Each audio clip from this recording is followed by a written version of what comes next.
Ah, air conditioning, the love of my life. Uh-oh, that doesn't sound good. What's going on, Habs podcasters? We're getting into that soupy part of the summer when your air conditioning is going to be holding on for dear life. That's where our friends at Standard Heating and Air Conditioning come into play. If your AC is out, you shouldn't have to wait. Standard prioritizes homes without cooling, so they got your back. With over 70 trucks on the road, they're ready to make you comfortable fast. Ah, that's better. Schedule now at standardheating.com, providing the comfort you deserve since 1930. The 93X Half-Assed Morning Show. 93.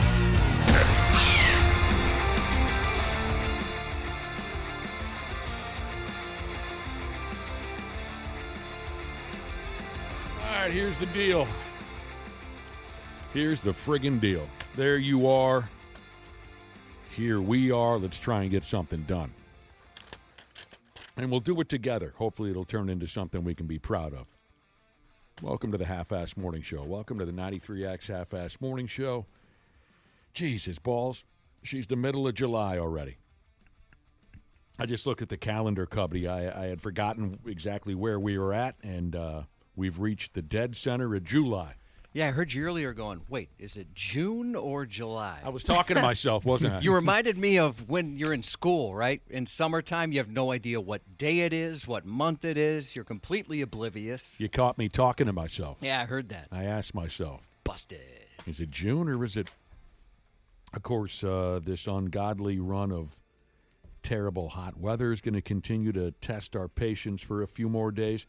You know, up until yesterday, I never knew there was so much to be anxious about in the summertime. But then yesterday we had a conversation about barbecue anxiety.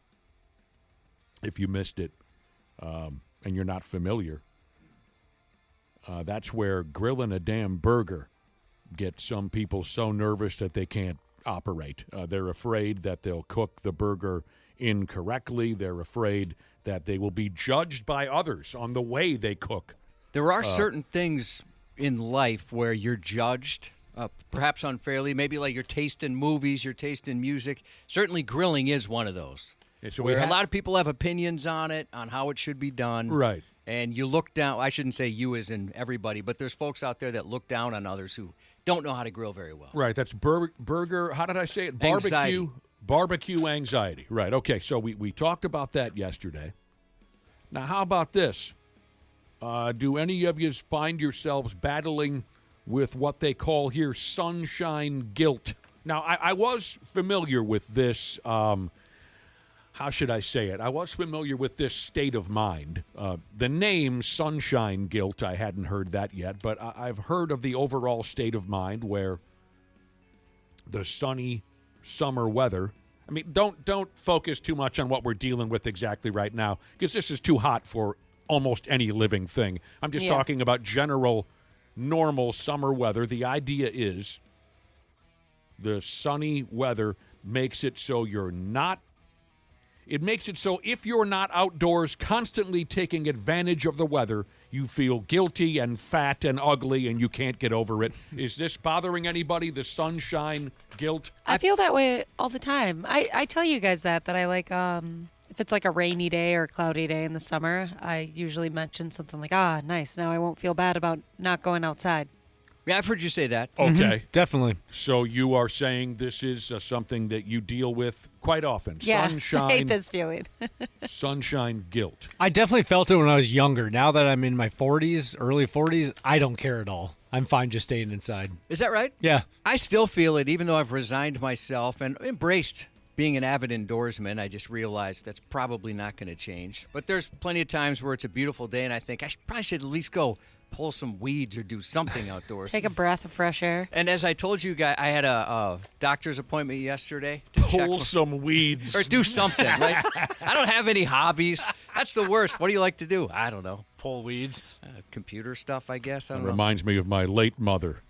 That was her thing. Just outside in the garden, pulling weeds. Oh, we have so many. For God's sake. I Anyway, got to yes. get some. I I got to like bring in doing some that. reinforcements or something. It's ridiculous. You were saying? But so my vitamin D was so low, like I had to have another doctor's appointment yesterday. The doctor's like, I mean, my God, Once you, let's just say, I think the number was 40. If you're 40 or below, you're in trouble. I'm under 20. So, like, I've taken a supplement. I've decided I'm going to go outside every once in a while. Yeah, who would have thought if you wear a hoodie everywhere and you never go outside, it's going to affect your health in one way or the other. The vitamin D. You've had multiple doctor's appointments. It's funny because I know someone else who is currently in some bizarre battle with their vitamin D levels. You're not the only victim of the vitamin D shortage. I've never thought of vitamin D in my entire life. Why would anybody think about such a thing? Until the results come back and it's like all red. There's some sort of siren going off. Yeah. And she's like, I need to see you again. I know somebody else who's constantly on the telephone with their doctor over their minute, minuscule vitamin D levels. Only couches pull out, Jesus. I wish I could do this. He said, just become addicted to running. You're outside all the time. Running? I can't run. I mean, Please, are you nuts? I walk on the treadmill every day and maybe a decent pace, but to be honest, that's just to stimulate my bowels. So it's not even really an exercise motivation. There's no way I can run. Oh. I ran around Lake Harriet once, but that's because I had 2.5 movie theater-sized boxes of Mike and Ike's, and I was so amped up. You told us not that long ago about your Mike and Ike overdose. Yeah. I mean, honestly, my body was shaking. I thought I was going to throw up, and I thought, I've got all this energy. I got to do something. Oh, man. And I used to walk that lake every day when I lived in Minneapolis, and I couldn't handle it. I had to run. Okay, here are the top 10 vitamin D jokes that have been sent to our text machine in the last 45 seconds. Oh, good. I should have predicted that was going to happen. All right. These are the top 10 vitamin D jokes that have hit our text machine in the last now 60 seconds. Josh, just ask your mother how to get more D. I give my wife plenty of vitamin D. Josh, I make sure your mom gets plenty of vitamin D. Josh's mom thinks about vitamin D. Okay, maybe the top 5. Okay, I lied. There isn't a top 10, but that's the top 5. Honestly, that happened in 60 seconds. It's pretty quick. It is. Okay, quick jokes. Who's got a quick joke? I just was thinking, geez, here we go. Quick jokes. Okay, here they are. I usually am pretty quick when I take on Josh's mom. Okay, there's only one. Only one. Only one is coming. Runs in the dark, Jesus said, you do the treadmill already. Run, bitch. Well, I can't. My treadmill is awful. As a matter of fact, I got to get a new one. It's terrible. I've had it 12 years. It cost me $300. It lasted longer than I would have thought. But even if I had one that worked perfectly well, I can't run. You're not going to run. I'm not built for that. No, your feet aren't meant for running. Nope. I've got big block feet. I'm built for comfort, not for speed. Sunshine guilt is the latest, I guess, issue.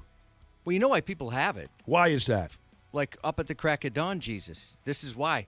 Because people give you sunshine shame. Yeah, they do. That's why you get the sunshine guilt. Talk to me about sunshine shame. Just like grilling, I think if nobody really ripped you for not going outside on a sunny day, if you had no interest, you wouldn't be anxious about it. But that is one of those things like, I can't believe, or you sleep too long, or you don't get enough sleep. I've never had any encounters with sunshine guilt or sunshine shame. It's something that never entered my mind. What about with the boat? Because I've heard you say, it's going to be a nice day. We should probably take the boat out. Maybe I don't know if I don't know if guilt. I've said that, but people have certainly said that to me. But you mentioned the sleep Nazis. Yes, that's a completely different animal, and I have been tortured my entire life by sleep Nazis, and I hate each and every one of them. The people, you're just waking up, huh? Or the people that'll call you extra early on the weekend. And when you do this, because you think it's an emergency, of course. Why the hell else is my phone ringing at 7 o'clock on a Saturday morning? So you answer out of fear, and they say this, well, good morning, sunshine. Just waking up, huh? I've been up for an hour and a half. Sunshine guilt, sunshine shame, not familiar. Sleep Nazis, absolutely. Somebody started a text chain at like 9 a.m. on a Sunday once. I remember you kind of bitched everybody out. I'm telling you, I got That's awesome. One particular pal, and everybody in my friend group knows who the problem is, and we have said everything we can think of to this person to try to straighten them out, and they won't correct the problem. They think it's absolutely fine to text.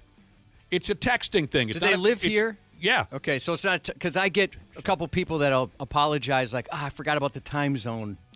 Nothing like that. It's a mental illness of some sort. We have told them over and over and over again, stop. It's not a telephone call thing, which I'm sure you're not surprised by because almost no one makes a regular telephone call anymore. This is a text thing. They think it's completely fine. 5 a.m., 6 a.m., sending out a text, a group text, with a question that could easily be answered at a reasonable hour. And we're going to have to end up killing this guy. I schedule text now just for that reason, so I don't forget, because I'll think, geez, I should probably wait till this time to text someone. So in order not to forget sending a text, I probably should send. I'll schedule it. We're going to beat this guy up. We're you guys not have your- we're going to have to. Do you guys not have your phones on silent or do not disturb? I do, yeah. I try, but sometimes I fail at that. But it doesn't matter. I mean, sometimes just the light little, can wake you up at 5 o'clock, 6 o'clock on a Saturday. Sometimes that can even roll me out of bed. So anyway, try to make it through the sunshine guilt. Try to make it through the barbecue anxiety. If you can do that, you'll end up having a terrific summer. I think, people know me well enough now in my life that they don't even say, hey, you should go outside. It doesn't happen much anymore. When we were kids, your parents would send you outside all day long. What is this now? Oh, God. Yeah, see, a lot of you had to deal with sleep Nazis growing up. And even today, in your adult life, Medical Device Jesus said his old man was a sleep Nazi. And he said, if Dad's listening right now, he can eat my balls. Because one summer, he says, my dad made a rule. This is when I was in high school, says Medical Device Jesus, that I had to leave the house by 8 a.m. because he hated my brother and I sleeping in. F you, Dad, is the message from Medical Device Jesus. My folks weren't like that, but I had friends who just, I don't know, that's what got them off. Was there the guy that woke up before you did? And I've controlled myself so far, Josh. But one day I think I'm going to wrap my hands around their throats. And there may how do I say this? There may be no stopping me at that point. They're all dead. Just shut up. You get up earlier than I do on a Saturday and a Sunday. Congratulations. You're the all-time champion. All right, what about this? Same dong as my twin brother, Jesus. Said, what time is a reasonable time on the weekend to get a text message? Noon. Noon? Holy cow. Even on a Saturday? Yeah. Why? What needs to be talked about before noon? I usually wait till 10 or 11. So noon, you're saying... Yeah, noon. For you is too early. Anything before noon is too early. Anything before noon is unnecessary. I'm not saying it's too early. It's just unnecessary. I'm obviously up by noon on a Saturday. Not that it's any of your business, sleep Nazis. But I'm obviously awake by noon. Unless something drastic is happening, unless something important needs to be dealt with, why are we texting each other before noon? No reason for it. Josh is an early riser. But you know what I love about Josh? He doesn't drag anybody else into his nightmare. And what I mean by, I know it's confusing. Some of you might be saying, well, wait a minute, don't you guys get up on 3:30, 4 o'clock in the morning for work? Of course we do. I'm talking about on off days. Now, Josh, even on Saturdays and Sundays, is awake at what time? I almost vomit every time I hear this answer. Well, I don't want to say that. What are I you don't want worried? you mad at me. Why would I be mad at you? All right, maybe... It bothers me that you can't escape this, but you're awake on a Saturday at, 4 o'clock in the morning? Usually 4, yeah. I mean, Jeez, dude, I'm awake at like 7, and I thought that was bad. Yeah, same thing, actually. I mean, really, I think you need treatment. Yeah, you need to just figure used out to how it. to sleep. But what's beautiful about it is you don't try to drag any of us into your nightmare. Yeah, I didn't even know that you did that. So You didn't know that he got up at 4 o'clock? I thought it was a little bit later than that. Oh, I didn't no. know it was that early. He's nuts. Yeah, sometimes it'll be a little later, but Saturdays especially, I'll still get up. That's such try and get as much. such a dad thing to do. My dad was always up at that time whenever I would wake up on weekends. I'm like, what are you doing? That's Except funny. he would be napping usually at like 7 I 7 would, to 8. I would be in an asylum. My dad was the same way. I'd come down and he'd be sitting there at the kitchen table drinking his coffee, smoking his cigarettes, and reading the paper every Saturday or Sunday morning. I like that he got the heaters out right away. Oh, I don't think he ever put them away until he quit. That was the first thing I always heard from my old man's bedroom was the click, click of the lighter. That's when I knew he was awake. Click, click. He was burning one. Let's see. Disposable lighter repairman Jesus said, if you need to get a hold of me on a weekend before noon, I expect an email asking if it's okay to text me early. And in that text, you need to ask me if it's okay to call me this early. Sometimes you guys may have noticed, I'll email you guys something that could have been a text just to make sure it doesn't disturb you or something. Oh, man. Yeah. I don't know how you do it. I don't know how you do it. If I found myself accidentally isn't the word. If I found myself automatically just springing out of bed at 4 o'clock in the morning on Saturdays and Sundays, I wouldn't be here right now. I would take ZQuil to go back to bed. I would definitely be taking like some medicine. What is ZQuil? If you don't it's know, like you NyQuil, can't afford but it's just for sleep. Oh, It's really? just like, little. I would be in a padded room right now. Yeah. Tearing my eyes out. They'd have to put like rec specs on my face to keep me from tearing my eyes out of my skull. Rec specs. Yeah. I always wanted those. No, you didn't. Yeah, honestly, I thought they were kind of nerdy cool, you know? Oh, man. When I was a kid, I thought they were just, I don't know, there was something about them. They're strapped to your head, Dana. Yeah, I know. They're not falling off. Oh, and the kids that wore them got ripped mercilessly. I never saw it in person. Oh, you didn't? No. We had a couple guys that wore them, and did they get their balls busted. Peg Leg Jesus says her parents never let her sleep in growing up. The famous quote they would use, she said, is, I love this. This probably shows how old your parents are, or maybe they're gone now. Peg Leg Jesus' parents would say, who do you think you are, Elvis?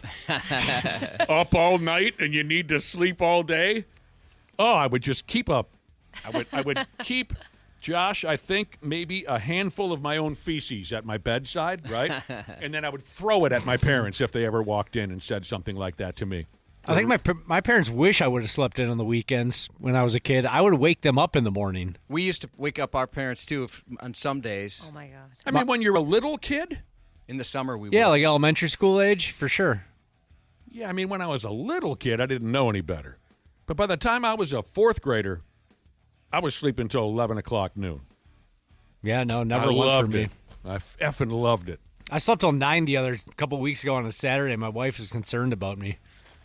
God, I'm glad I don't have those problems. My All right, parents, how about... my parents would always... My dad kind of motivated me in a way. I thought it was cool. Like, he did the... he would say, in the military, in the Army, wasn't it the Army, where they do more before 9 a.m. than most people do all day?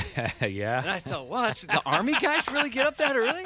And I thought that was awesome. I thought, well, shoot, I want to get up that early. I still think about that. I like getting stuff done, kind of wiping it out early. Yeah, that is a nice feeling. Dude. I do like that. I have no interest. You guys are good sleepers, though. Like I I wish stay down. I see. If I nap as long as you guys do, and I don't know if it's still the same. Ashley, obviously, No. your life has changed quite a bit. I wish it was the same. It's- Just for it's- like one day. It's one day. sexual to me, really. Do you still nap like 3 hours a day or 2.5. 2.5? Yeah. And you don't feel- Sometimes I hit 3. Do you really? Do you ever feel miserable afterwards? A little bit. 'Cause, But I don't care. It's I didn't nap enough when I could have napped. I should have napped Oh, more. you have nap regret now? And I napped a lot. What do you I mean? was like you, Nick. I was napping like 3-4 hours a day. It was insane. But now I can no longer nap. well, you effed up, didn't you? Yep. That's okay. Question. Probably Yeah, shouldn't be yes, sleeping like Josh. that. Josh has a question. Everybody, question. Yes. Yep. So when you nap, now usually I try the older I Oh. get, and so I can never go more than like half hour, maybe an hour on a good day. Yes, I'm telling you, it's because you're nuts. I think that's probably could be a part Your of it. mind doesn't allow you to rest. I'm truly convinced of that. Well, the nuts part? Yeah. Okay, that part hurts my feeling. But the second part, you might be onto something. Yeah. So, but do you guys, now this is gross, do you drool like crazy when you take a nap? Sometimes. Yeah, I do. Definitely. And I always feel miserable if I go much more than a half hour. I'm the same way, And Josh. I feel like I put on about 40 pounds. What? What I about the bed 40 magnets. pounds? I have bed magnets. I just can't move. I'm the most exhausted. When you wake up from 30 minutes is, again, my stomach just turns over when I hear the way some of you live. Even after a 30-minute nap, you feel... No, if I go more than that. If you go more than if a I'm 30 like an hour or something, you feel like a big fat slob that can't even get out I of bed? feel miserable. Yeah, I don't know what it is. Jesus. The psychosis? I think it must be... Probably, yeah. It's the mental illness. Is it the psychosis? If you and I would have maybe become roommates when we were in our 20s, I could have taught you so many things. Could have taught you so many things. But that's how it goes. All right, well, how about this? Well, let's go this angle now. We were talking about sleep Nazi bastards who always love to tell you just how early they jumped out the rack because they're so busy. I mentioned I have a friend, and he's become an enemy, not only for me personally, but damn near every swinging D in our pal group, because he's texting meaningless garbage at 5, 6 a.m. on weekends because he's also insane and just can't rest.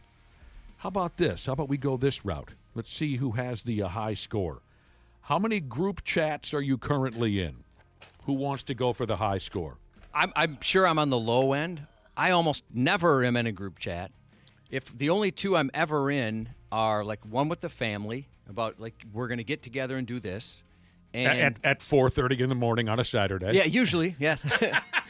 I make sure everybody's awake. Got to be productive. Right. And with you guys.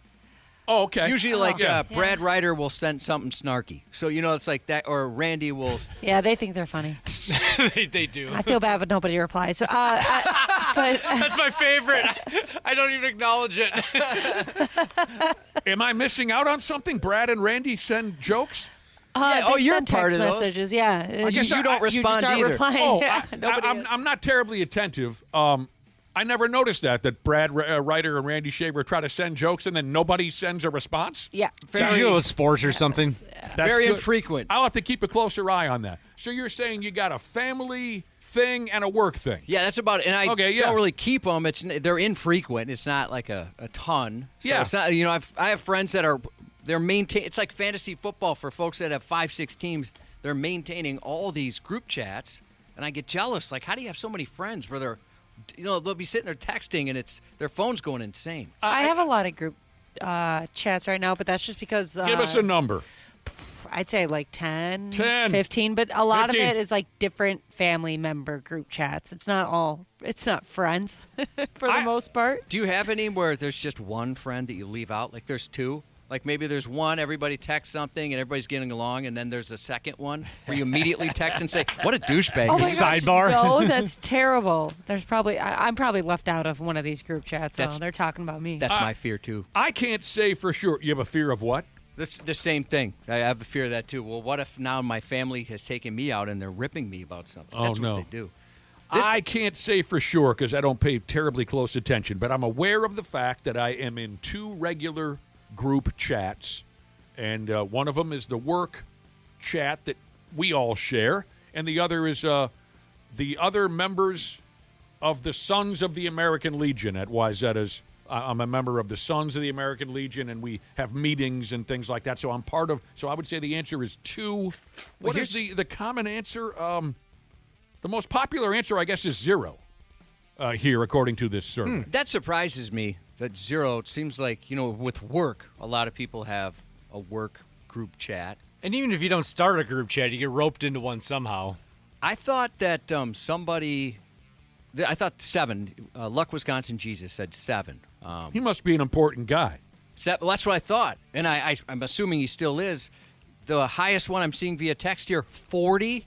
Oh, that's too many. That's a second That's job. a lot. Jesus balls, 40. Oh, maybe he's a drug dealer. Oh, that could be it. Bearded Daddy Jesus. He said 40, didn't he? Yeah. Hey, dude, are you a drug dealer? Get back to us. Box Tossing Jesus said he's in a group chat that regularly makes fun of me. Of you. of you? Yeah, I guess so. Hey, if you have some criticisms, I'm willing to improve. I'll listen to you. Whatever you got to say. I want to do better. Do you guys have this? Kind of going back to the early texters. Some of my friends, I think they like that I get up early because on days they have to for work or a trip. Like I just had one this morning, and they're not used to being up that early. They'll text. Because then there's some camaraderie, like, hey, I know at least this guy's up. Oh, for sure. I get that all the time. Yeah, during the week. They wake up early, and a feeling of loneliness overwhelms them, and they know, okay, I know one guy I can chat with, and that would be you, Josh. Yeah. Okay. I mean, it happens often. You're like a little lifesaver character. Mm. They feel like, hey, this sucks, but at least I know one other guy that's up at this time. Yeah, but then it throws you off when you see their name on your phone. You're like, what? No, oh, no, something's wrong. Oh, they're just up at 4 for the first time in their life. One of our listeners says, I'm involved in a group chat right now. It's me, it's Josh's mom, and it's a bunch of other dudes' numbers I don't recognize.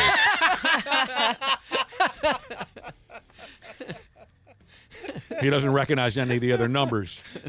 That is annoying when you get roped into a group chat and you know like one person in there and there's a bunch of other unknown numbers and they're all throwing out inside jokes that you don't get.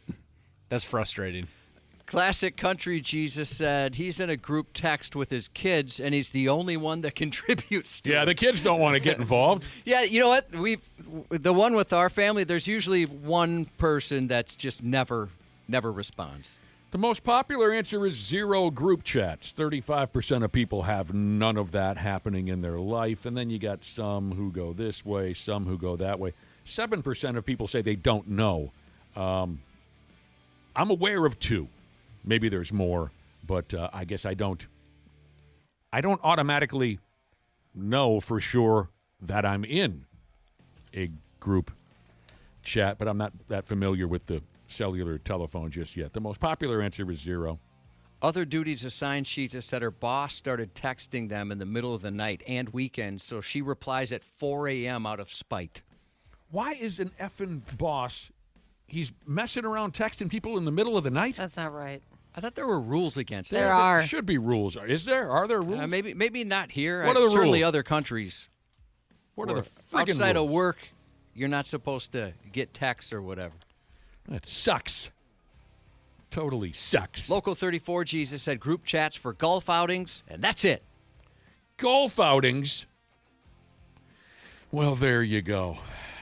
There's some busy people out there. 20, 30 effing group chats. You're just finger blasting that phone 24 hours a day.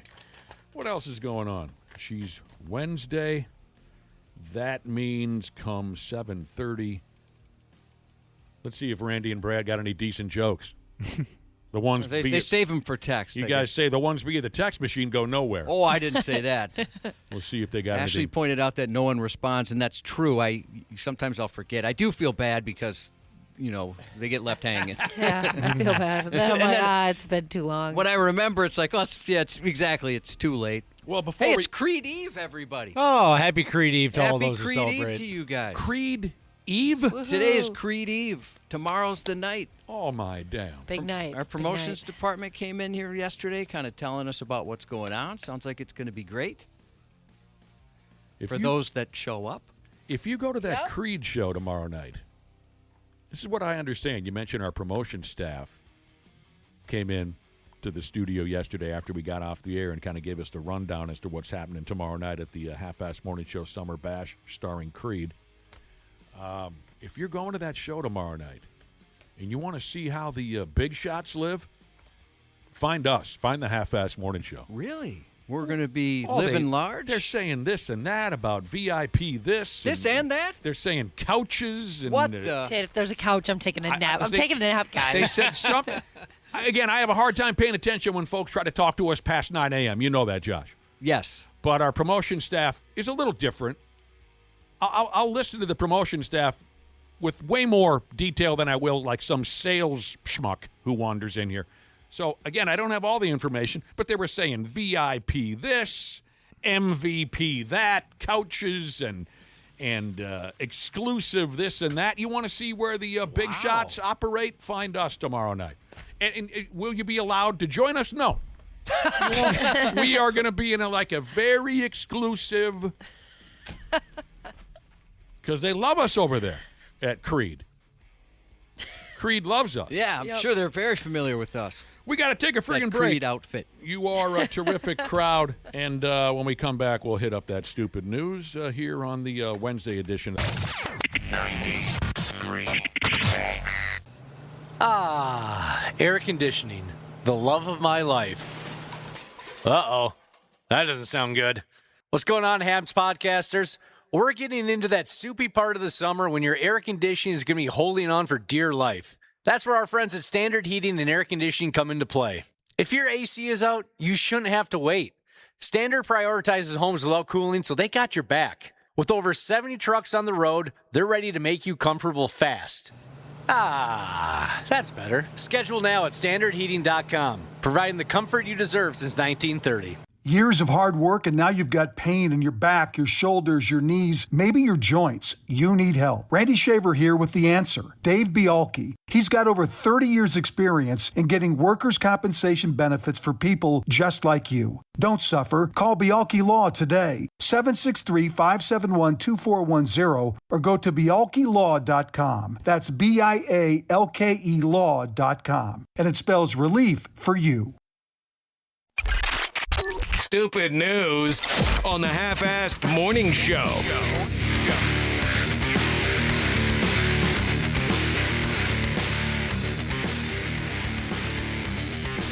Wow. I almost forgot, Cubby. What's that? Got a couple of text messages here that you might be interested in. We were talking about, sleep. How late you might sleep on a weekend. Do you take a nap? Do you have bastards in your life that bust your chops about when you wake up? You know, the sleep Nazis, this and that. We had a conversation on sleep. What does this say? A couple of text messages have come in. Oh, this is about, these texts involve parents who would guilt trip you if you slept too much, if you slept in too late. So this one says now, oh yeah, my dad would wake me up at 6:30 on the weekends so we could sit together and watch Bob Villa at 7 a.m. Did I say the name correctly? Villa? Bob Villa? Villa? Wasn't he some kind of a home repair? Yeah, This Old House. Okay. I loved that show. I was hoping you'd be familiar with it. I think it's funny that his name comes up. I just Is he saw dead? it. Did he die? Is he? I hope not. Oh, no. I guess I'm not sure. Maybe he did. But I just saw it, Channel 5 just did something on his company the other day. His dad would wake him up at 6:30 on the weekend, so at 7 a.m. they could watch Bob Villa. I always said Vila. That's what I Vila? thought it was pronounced. But yeah, he's still alive. He's great. You liked his Yeah, that was style? a good show. We used to watch that. Big Toe Jesus also texted in. He said his dad would wake him up early on the weekends. God help us.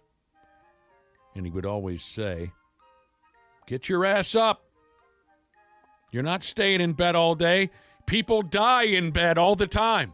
I mean, the man's not wrong. People die outside of bed, too. And Big Toe Jesus says, now that I'm older, that doesn't sound so bad. Yeah, if you have to go, that wouldn't be too bad. Right there in your own bed. Here's a listener texted in. Bob Villa was on a locally produced show called Home Time. Okay, I'll go along with it. We've got a Bob Villa fan out there. He was on a locally produced show at one point or another. Home Time. Appreciate your text message. Now we know a little bit more about the man. All right, let's start things off. As far as today's Stupid News Report goes, let's start things off with something special. This is. Hell, I didn't know a guy could go to jail for this. Oh, wait, no. Okay, I have to correct myself. He was out of doors. So that's why this guy was hauled off to the local jailhouse. I'm going to go ahead and say that doing something like this in the privacy of your own home is still allowed. Here's what happened. And tempting. Tempting. Keep that in mind. Josh said he's tempted. Here's what happened. Dude he upped and had sex with a vacuum cleaner. He did. Can't say I haven't thought about it. I don't have the girth, I think, to make it worth it, but it's crossed my mind once or twice. Like a hot dog in a hallway? Yeah, pretty much. You never put your pecker in the vacuum cleaner hose? No, I mean, there's been a dry spell or two where I thought, You never did as a kid. You never put your pecker in the vacuum cleaner hose. look at you, you temptress, sitting over there just waiting for me. Josh has got a wig on it. Oh, take the lipstick. Nope, never did. Don't have the courage. You sounds like you may have. You know, when you put those glasses on, you kind of look like a naughty librarian. That's what I said to my vacuum cleaner hose. Because not only did I put a wig on it, I put a pair of glasses on it. A dude down in the garbage far southeastern, a dude was arrested, and then he also had to face criminal charges at the county courthouse. He was pile driving a damn vacuum cleaner hose. And like I said, he was out of doors where little kids and old ladies could see him. And witnesses said he was really giving her hell with that vacuum hose, just pumping back and forth like a bastard. The dude with the Electralux. Wow. That was huge. That was bad. That came out of nowhere. I don't understand. You got to stop resting your neck on the microphone. It's unbelievable how every guttural noise we have to. What I don't understand is, in case you can't tell in our listening audience, a lot of times we have to absolutely scream into these microphones to get them to work. But yet at the same time, there's a microphone or two in these studios that can pick up blood vessels cruising around your neck. They can pick up arteries expanding back and forth. It's the weirdest effing thing. Well, it's almost like the place is haunted. Well, what happens, as soon as like a new sound is made in a microphone, it kills the rest of them because they're compressed to heck. So that's pretty much what happens. All right. So, dude was putting his little pecker in and out of the vacuum cleaner hose. He goes by the name of Kevin. And by damn, he's 51 years old acting like this. He's looking at charges for indecent exposure. He'll be on probation for a smooth year. Again, in the privacy of his own home. Fair enough. But he was doing this outdoors, broad daylight. Josh, he also has to go ahead and take part in what they call here a, quote, psychosexual evaluation. You know what, Cubby? What? Well, not you. You're okay. But the rest of us, I think a lot of us should sit down and take a psychosexual evaluation. It would be fun to see which of us would pass and which of us would fail. Oh, I'm crazy, That would be baby. fun. I'll rock your world in the bedroom and only the bedroom With my shirt on? with my socks on. You think maybe you would break the sexual, I'll get there. You think maybe you would bust the psychosexual evaluation machine? That's right. You know what?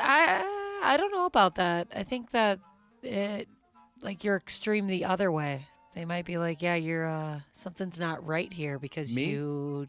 because you're like too Boring. Yeah, I was gonna say prude about it. Maybe I couldn't think of the right word Ashley, to say. that was complete sarcasm. The idea that Josh would break the psychosexual evaluation. We all know the dude is, yeah. Yeah, I know, but because they might think I don't know, they might think you're a little weird, Nick. Like you're a little far out there because of some things that you've shared with us before. Well, yeah. But Josh would be like the complete opposite. They would be. Well, They'd yeah. be concerned about both of you. I'm a gentle, caring lover. But stop it with the text. I am not a boner machine. I don't know how many times a man has to defend himself on the subject. I don't know how I get that reputation. If we've got time, right? I mean, what is it, 6:30? What do we do? Josh has his news report, and then we'll talk some sports with Randy Shaver and Brad. And then later on, I don't think we have anything going on past like 8:15, right? I think we're wide open. You younger people who know how to run the internet, maybe you can find us between now and 8:15. Maybe you can find us some level of psychosexual evaluation exam.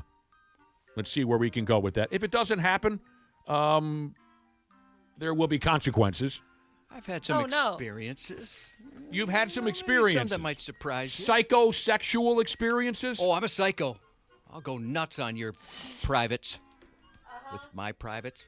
Well, here, I'll tell you what, via text, a lot of people have consummated with a vacuum cleaner at one point or another. Yeah, they have. So back to the original offense, which was a grown man slamming his rod in and out of a vacuum cleaner hose in broad daylight out in the neighborhood. It says here, oh, Christ, yeah, this maybe is why the sexual evaluation exam that he's up against, this might be why it's a psychosexual evaluation and not just a general sexual evaluation. He was doing this out front the house of a female relative. Yuck. So, that's not good. He wanted his female cousin or aunt or something to see him banging the hose of the... witnesses said this about Kevin. They did. They said he's kind of the naked neighborhood guy. We had that except for a lady. It was more just she would bend over a lot in skirts and would wear no underpants. Underpants. Hell yeah. Crazy Mary.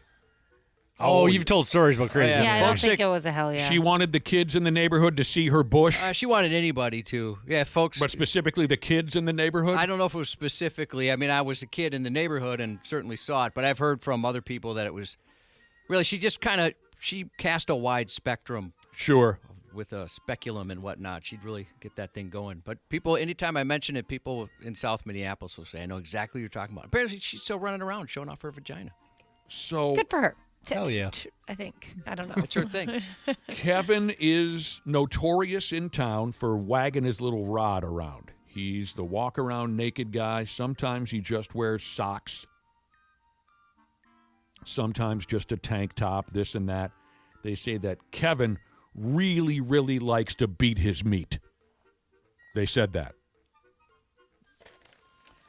Now, witnesses who saw the vacuum cleaner hose gimmick, they said he was, okay, I think we all made this assumption right away. He was penetrating the handheld suction portion of the vacuum. Sure, we all knew that. But what's weird about what he was doing, where is this information? People who watched noted that he really did a number on his testicles. Yeah. He used the vacuum on his nuts, they said. They were surprised how much Kevin vacuumed his nuts compared to the actual pecker.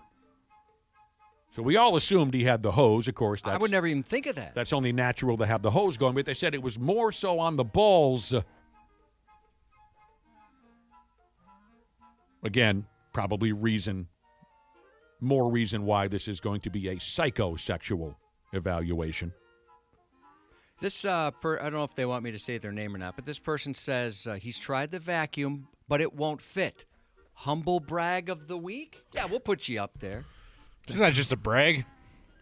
Skinny Carpenter Jesus says, wait a minute, the hose? I've been doing it wrong my whole life. Oh, man. He's just got the... He's going for the brush? I don't know. Ouch. Wee. And a lot of those old vacuums were on wheels, so you're just chasing it around the house all day long. If you're trying to bang it, are there locks on those wheels? If not, you're just pushing that thing around the house. Okay, you might think that beat off Kevin here with the vacuum. You might think that he's just some aimless lunatic who roams the streets like an animal. And in a lot of ways he does. But in closing, it says here that Kevin has a wife. That poor lady. Who likely is packing her bags as we speak. Or maybe not. I mean, like I said, he's known in the neighborhood for this type of behavior. You would have thought she would have left him years ago. Also, I don't know if this matters to anybody, but Kevin is also a former powerlifting champion. But Josh has told me off air that this is pretty typical behavior for powerlifters. I've never said that on, off air. Never even had that thought. That they are kind of perverse. Nope. And they me. like to put on a public sexual show. Something that Josh has told me before off air.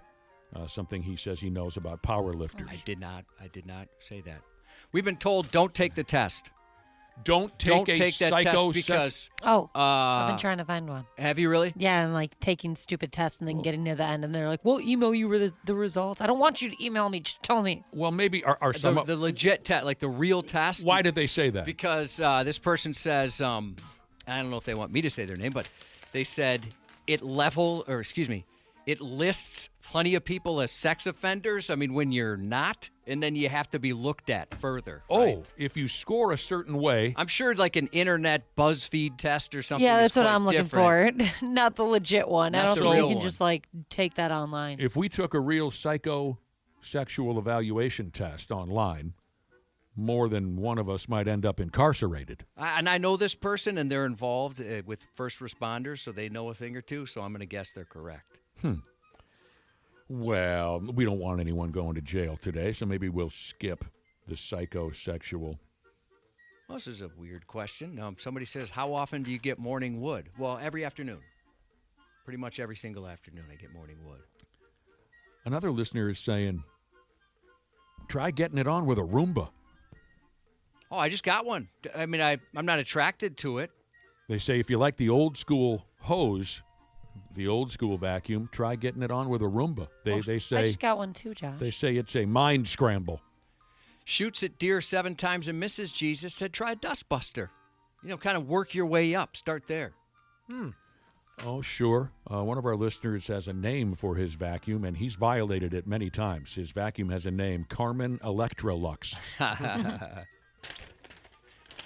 There was a girl that was nicknamed Hoover in high school, and at first I thought it was funny, and then I felt pretty bad for her. That is funny. Especially when you learn later on that a lot of those were probably lies. I believed it in high school.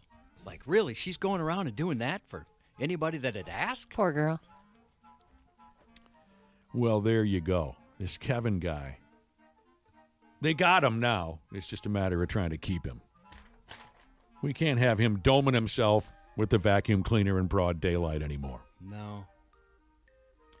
Well, this is unforgivable and absolutely disgusting.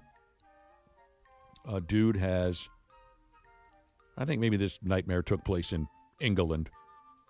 A dude has admitted, he's gone ahead and admitted that he took a big, fat, greasy duke in his neighborhood public swimming pool. He came clean, so to speak. He admitted that he was the guy who took a deuce in the community pool. If you have kids or had kids that were, it looks like you're about to say something else. 18 times! I'm jealous of his regularity. That he can just weaponize his poop whenever he wants. What's wrong Targeted with him? strikes. But if you're someone, you have kids who are swimming or learning how to swim or have in the past, you've likely had that call once a month where they have to shock the pool. Sorry, no lessons today. We had another kid take a dump in there. Poop in the pool, sure, I saw it. Quite common. I saw it firsthand when I was a tiny little kid and my brother and I were taking swim lessons. Some kid pooped in the pool. I still remember the chunks kind of floating towards me. Oh, I'm so glad that's never happened to me. And this is 1977, so like the sexy Farrah Fawcett-looking swim instructor lady just, everybody out of the pool. And we were just desperately, it was like a scene from Jaws. I mean, and of course they played it out so perfectly in the movie Caddyshack. I mean, we were just desperate to just get our carcasses over the side of the pool as quickly as possible onto the concrete. We just barely made it. I mean, that's certainly gross, and I hope I'm not making myself out to be disgusting, but I always thought, like, if I'd probably still swim in a pool that they just fish some poop out of. They throw a little more chlorine in there or We something. swim in lakes. Versus, having to drain that thing and shock it or whatever they do. This dude came forward, young guy, 19-year-old kid, came forward after a while and said, okay, You can stop with the police investigations. It was me. I took a deuce in the pool. I wonder what made him finally crack. 18 times. Between February 2nd, I wonder if I have that information here, Ashley. We'll get there. Between February 2nd and May 21st of this year, the folks who hang out at this silly local public English swimming pool, they kept finding turd logs in the water, human turd logs, varying sizes. And it just ruined the vibe at the pool. They had to keep shutting her down. And then, of course, the new guy on staff had to go fetch the logs up out of there. First time they found a big oversized floater, Josh, the new guy wound up in the corner puking his guts out. I understand. But he had to go fetch it every time. School busing Kai Jesus hates poop. He saw poop in a lake, and he hasn't swam in a lake in 36 years. Saw a poop in the lake, huh? It's a little extreme. Yes, people are texting in. Don't touch it. Spalding, no. Great scene. Caddyshack, 1980. So I'm not sure. There was a police investigation, this and that. I don't really know why this kid. I mean, the guilt was maybe too much to take. He finally stepped forward and said, I'm the guy. I mean, I don't even know why he did it. My guess is social media. My guess is, he's a 19-year-old kid. Ha ha, social media. Look at this. I pooped in the pool. The old folks had to run for their lives. And then 3 or 4 people said, that's hilarious. So he did it again and again and again. And he was waiting for his guest spot on the Steve-O podcast. He's waiting for fame and fortune because he's the poop in the pool. But his reign of terror is now over. And the broken-down old-timers can go back to swim in their laps and whatnot. You do find that a lot in those pools, right? That's perfect. Yeah, no, maybe. Oh. Yeah, the old-timers swim in laps. Oh, yeah. They love to go back and forth. Yep, every single morning at go 7 a.m. Up and down, in and out. That's when they have old people aerobics, too, at the community centers. Early like that. They know their audience. Yeah, they're up early. So a dude saw a turd in a lake, and he can't get back in the lake. Yeah. I guess if I saw it, I know there's stuff in the lake that I don't want to know about. Oh, it must have been. But if I see it, it kind of ruins it for me. That must have been a keeper. My wife won't get in the lake. She won't do it. Because of that reason? Because of what reason? Because she's afraid, yeah. No, it has nothing to do with poop. I've never heard of them. I mean, I pooped in a lake once, but I've nedo heard of one like floating along the surface. That little sail on it. I mean, again, that must have been just what do they call it? Like an aircraft carrier sized turd that you would. Most of them just wouldn't survive very long in a big body of water like that. So no, my wife won't get in a lake because of weeds, turtles, fish, whatever, name parasites, all of the things that live in a lake. She finds them all to be disgusting. I get it. She won't get in there. I prefer a pool because of that, yeah. We have to pull over for her to pee. I have to go to a dock. But she's very good at holding it. She almost never has to. She won't even kind of crouch over the side? No. She hates it when I use that Folgers coffee can, too, when I got to take a piss. You have to take a dump. No. I only had to duke in a lake once. That was a 4-alarm emergency when I was 18 years old. Everyone's had an Aqua dump or two. That was a disgusting sight. That was horrible. I bet it was. I've never had Given that. your track record. Oh, God. And it was 2 of us that had to get in at the same time. Oh, no. It was just this hideous cloud that. That's so bad. I mean, there were the fish. They were like keeper walleyes that snuck their heads just above the surface and looked at us as if to say, "What the hell happened up there?" You two must have either gone one of two ways. You become blood brothers for life, or you never spoke to each other again after that. 2 18-year-old kids in a boat full of 5, 6 of us. 2 of us I was one of them, had to get ass naked and jump over the side and just drinking, I hate that. Drinking Old Milwaukee all night long and eating nothing but, I don't know, a couple of pickled pig's feet or something. It was just horrible. Just this brown cloud. And it stayed in that bay for hours. I hate this. The fish were judging us. I like that they're judging you and they poop in there all the time. Yeah, they swim in their own poop. Yeah. Oh, right. The fish were. Even they thought it was gross. Okay. By God, we were just talking yesterday about having a cookout. Well, we even covered it earlier this morning. When you're running the barbecue, this and that. Have a bunch of friends over. This might be the saddest thing you'll hear all day. It says here, if you're lonely, you can go ahead and rent someone to come to your barbecue. Oh, God, sorry, that's gas, straight up gas, and it flies right out of me, and it makes a noise, and there's nothing I can do about it. I should have done this when I threw my husband a surprise birthday party. Just like hired some random people. Pad the stats a little bit. We're like, who in the world are these people? That These are would your have been- friends. What are you talking about? Now that I've paid for them, these are your friends.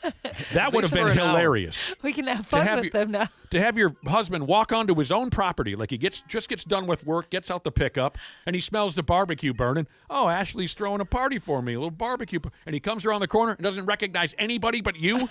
That would be funny. Hey, how's do I know everybody? And Ashley, you coach the hired guns up of everything on his life, so they seem to know everything about him to throw him off even more. You just ruin his day because he thinks he's having like a mental breakdown. Right, he's going insane. It sounds awesome. Happy birthday, you're about to be committed. This is a Russian thing, which doesn't surprise me. Russians are always having trouble making real friends because they're shady. It says here, lonely barbecue lovers. I never thought I'd say that out loud. What? Lonely barbecue lovers in Russia can now go online to rent human beings to come to their cookout. It looks to me that lonely Russians are spending summers between $15 to $65 a day for this gimmick. There are ads online for this. Ads that say, what do they say? The ads say, they will help, they, meaning the live human beings that you have rented to come to your barbecue. They will help you organize your barbecue. They'll keep you company. They'll grill some meat. Jokes and anecdotes are also included. Great. That just sounds exhausting. And it sounds like you're going to die if you sign up for that service, doesn't it? I'd be worried about my safety. Yeah. yeah. Sure, you have strangers coming over, and who offers themselves up to be rented? Well, that's what I mean. If I was the person offering myself up, I would assume I'm going to end up on that grill, cut up into 1,000 pieces. Yeah, I think I'd try and create an imaginary friend before I pay a stranger to come to my house for a brat and a beer. Yeah, me too. Where's the guy we hired? Oh, he's been in the bathroom for about 45 minutes. Well, you know what else is weird about it? It says this is for men only, no chicks allowed. Huh? Whatever, I guess. Fine. I don't exactly know why women aren't allowed. We don't want it anyway. You don't want to be there anyway? Yeah, I guess. The ad is also very clear. Josh, this is for you. Because I could see you making this mistake if you ever rented men for your barbecue. The ad is very clear. This is a paid service, and no lasting friendships should be expected afterwards. Yeah, I'd like to try and make a connection. You but fall in love very easily. I do. But you're going to have to follow the rules. There is no... Once your hour is up, or 2 hours are up, don't be calling these sumbitches and acting like they're your friends now. That'd be a nightmare for you. So did you have fun, or... You up? Yeah. Text them a you up. Hey. Go ahead. How sad and lonely are men in Russia these days that this is happening? I guess they got a lot going on, but I'm with you. That's a level of desperation I hope I never reach. F me running. That is just terrible. Stay tuned for tomorrow's Stupid News Report. Because you can all... We're out of time. But you can also do this with dogs. Ashley, you want to rent a dog? No, because I wouldn't be able to give it back. You want to rent a dog, Cubby? It might be kind of... Okay, go ahead. Looks like you're pointing. Do you want to rent a dog? Sure. You got it. Yay! Tomorrow I'll tell you all about it. What if I want to bring 2 of my friends? You can rent... Wait a minute now. Now you want 2 human friends and a dog? Yeah. You can do that. You can do that. You can take a couple of different telephone calls. Tomorrow we'll tell you about Rent a Dog, for Christ's sake. We'll check the sports here in a minute. Half-assed morning show. We'd like to apologize for the pornography that aired during our cooking segment. There are a lot of very funny people who are good at computers, and we can't stop them. 93X rocks. Hey, it's Dana, Smart Club member of Standard Heating and Air Conditioning. When your AC isn't working, everything just feels off. That's why I trust Standard Heating. They're fast, reliable, and make it easy. So it's just one less thing to worry about. And if you've never tried them before, now's the time. Get $75 off your first service or tune-up. And while you're at it, mention 93X. StandardHeating.com, providing the comfort you deserve since 1930. Years of hard work, and now you've got pain in your back, your shoulders, your knees, maybe your joints. You need help. Randy Shaver here with the answer. Dave Bialke. He's got over 30 years experience in getting workers' compensation benefits for people just like you. Don't suffer. Call Bialke Law today, 763-571-2410, or go to bialkelaw.com. That's BIALKE law.com. And it spells relief for you. Jim Rome takes on sports. Part of what makes this show is the show within the show. The biggest topic on the show always seems to be the show itself. This is a way to give you clones a way to interact with one another. Yes, we will be going through the chat. Yes, it'll be a part of the program. The only thing that could ruin the show are the old school clones spitting up the same bull crap that they always have. The jungle is out taking names and ready to dominate. Let's get it. The Jim Rome Show podcast. Follow and listen on your favorite platform. Sports on the 93X Half-Assed Morning Show. Joe Ryan on the pitch. He's been one of the top guys in the American League this season. And he swings and misses, and Ryan gets him with the curve. 7 strikeouts for the American League pitching staff, over 3 in the third. Abrams down on strikes. Back-to-back Ks for Joe Ryan. All right, Joe Ryan last night in the All-Star game. He looked terrific. Yeah.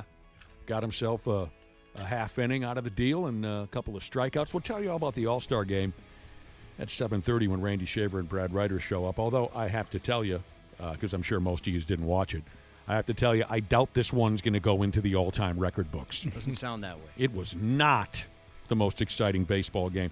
Let me see. I didn't really get a chance to get myself organized here.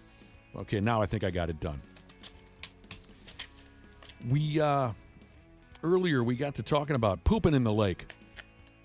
And some of you who might just be tuning in, maybe you're asking yourself, well, how? Why? Why did you get yourself in a conversation about pooping in the... Because we're an outlaw FM morning show. That's why.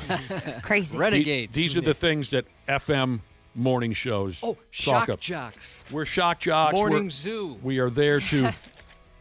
Got some text messages on pooping in the lake. One of our listeners says, when I was a kid, our dog took a big dump in the lake. Oh, I have a dog that likes to do that. And it started floating towards the people at the beach. I should have stayed, but we got the F out of there. Just got out of there. When me and my husband take one of our dogs up to his family's cabin, the first thing he does is beeline towards the water and tries to poop right in the water. Objective number 1. Have no idea why. Yeah, probably because it feels good. Yeah, I bet. Listener says, I know had I a can friend. watch.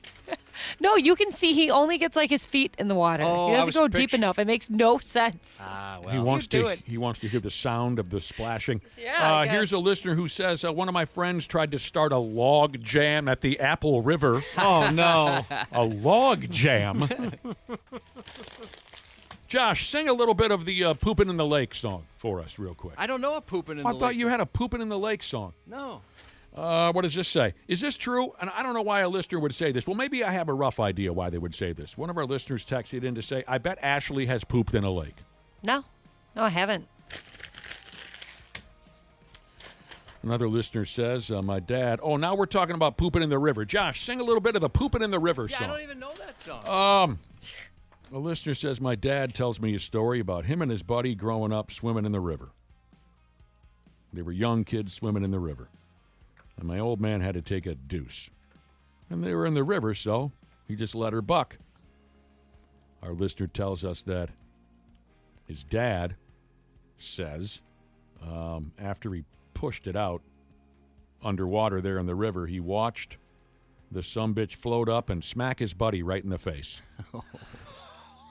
There's no coming back from that. Right in the face. Another listener says, well, can we talk about pooping on the sidewalk? He says, if you don't like poop on the sidewalk, don't come to St. Paul. They have a problem there that I didn't know about? He says there's a problem. Says almost daily he sees a poop on Funny. the... I spent time there. I haven't seen that. You haven't seen any... What I do see is streetlights that don't work because the copper's gone. True. Yep, a lot of those. Josh, sing us a little bit of the Spain defeated France at the World Cup song. I really got to get a new Spotify or subscribe to Spotify. I don't know any of these songs. That's what happened. Spain, the Spanish defeated the All-Star game. We'll tell you about that. What's this? Oh, Josh, did you like the looks of LaMelo's Ball's new Cybertruck? You know what? That's the first. Well, I take that back. I've seen a couple Cybertrucks that look cool. Like there was one that looked like it was straight out of Halo, another that looked like a military vehicle. This one looked kind of cool. It looks kind of intimidating. Is that on our website? Yeah, it is. A little later on, we'll give you more details on LaMelo's Ball's new Cybertruck. This guy loves a fancy car. He does. He's got the bucks for it, I guess, but yeah, he doesn't buy a regular guy car. Josh has some more news for you here in a few minutes. To have customers so loyal to come here every day and enjoy the food, enjoy the company, it just, I don't know how to put it in words. A Utah couple named Mickey and Joanne recently celebrated 60 years together, a relationship so enduring it's been described as a Baja Blast. The pair tied the knot when they were 21. Now at 81, they've spent decades honoring one of marriage's most sacred traditions, trying to agree on where to eat. But for them, the answer was easy: Taco Bell. Day after day, year after year, chalupa after chalupa, they've made daily lunch dates at their favorite local restaurant. So Mickey decided it was time to spice things up. In fact, after 6 decades of eating the same familiar taco, Mickey wants to keep it that way and asked Joanne to renew their vows at Taco Bell. Oh, for Christ's sake. On Saturday, June 20th, they did. They could have chose any other place, and they decided to do it at the Taco Bell, the place that they come in every single day. I think was lovely. The ceremony was officiated by a Taco Bell employee in front of friends, families, and fajitas. Our love has been strong enough to survive every twist. And not just cinnamon. I just wish that everyone can have that and find that in life, to have that kind of love for each other and commitment. After the couple re-exchanged rings presented by one of their grandsons, the restaurant unveiled a surprise. On behalf of Taco Bell, they announced Mickey and Joanne's daily lunch dates would officially live Mas free of charge forever. Every single day that you come in, you're going to have a free meal on the house for the rest of your life. As impressive as that is, a local couple taco their marriage to a higher level. The 99-year-old St. Cloud residents recently celebrated an astonishing 80 years of marriage, a milestone so rare that on average only about one U.S. couple reaches it each year. To the same person? Same person. Dang. Their story began during World War II when the husband survived a kamikaze attack aboard a Navy ship. Oh, my God. After the war, the couple married, went back to finish high school together, and built a family that now includes 5 grandchildren, 11 great-grandchildren, and 3 great-great-grandchildren. Wow. Survived a kamikaze attack. Yep. Ran home and got married. That's crazy. You said got married, and then the sentence after that was, and then went to high school together. Like, whoa. Things were different. When most people get fired from a job, they pick up and move on. But for Keyshawn Jones, he went back for seconds. The 23-year-old, now former Chick-fil-A employee in Grapevine, Texas, stole more than $80,000 from the restaurant using a fraudulent refund scheme involving macaroni. What's the name of the joint? Chick-fil-A. They got $80,000 laying around one of those joints? They got a couple of bucks. I'll be damned. This was not a cash theft. Jones was fired from the Dallas suburb location in October, but the following month, detectives reviewed surveillance footage and found Jones behind the counter without permission. There, he began using the restaurant's register to craft a macaroni and cheese scheme, ringing up roughly 800 orders of the popular side item before issuing refunds to his credit cards. Boy, I'm impressed that he can do that.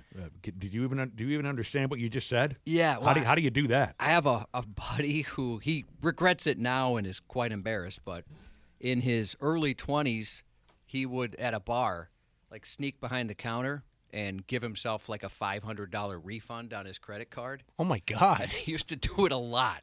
Huh. Man. Again, I'm impressed that folks know how to do such a thing. He worked at a bar. So, I mean, he was like, we give these refunds, so I figured I'd give it a try. And he ended up stealing how much money? I don't know in total, but it was like $500 a time. My He goodness. was never caught for this? No. Until his buddy mentioned it on the radio. Oh. Maybe his buddy shouldn't have said a damn thing about it on the radio. But yeah, he did. This is many, many years ago. God, I hope this one makes the news.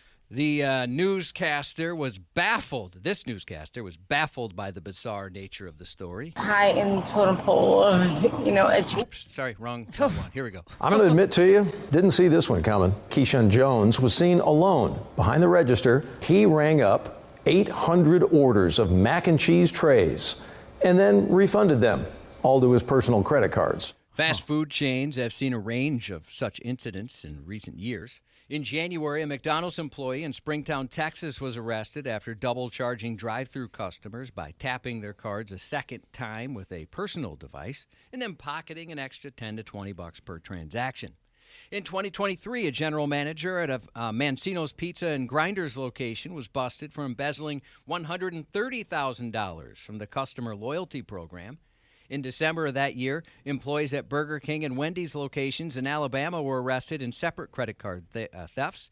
And in October, 10 employees at an Indiana Hardee's were caught stealing $15,000, it's a lot different, from customers through a card scheme there. Hardee's? Hardee's. Been a while. We used to have one across the street from our school. May it rest in peace. Oh, that must have been awesome. It was pretty cool. We could only leave campus senior year for lunch or whatever, but we'd hit that Hardee's pretty hard. I bet.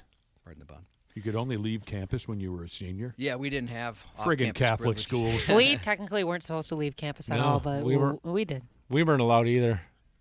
That's hilarious. All 4 years? All 4 years. All 4 years, yeah. Or in your case, Dana, all 6 years? That was college, Josh, okay? Can I live? Yesterday was National Mac and Cheese Day, by the way. Here's a little noodle of knowledge. Kraft mac and cheese came out in 1937 during the Great Depression, and it was an instant hit because it would serve a family of 4 for only 19 cents. That's all it took. Stuff is so good. 19 cents. I can never make it as good as it never tastes as good if I make it versus somebody else making it for me, though. Do you guys have that experience? It's one of those things for me. I'm afraid to say the person in my life, but let's just say a matriarch.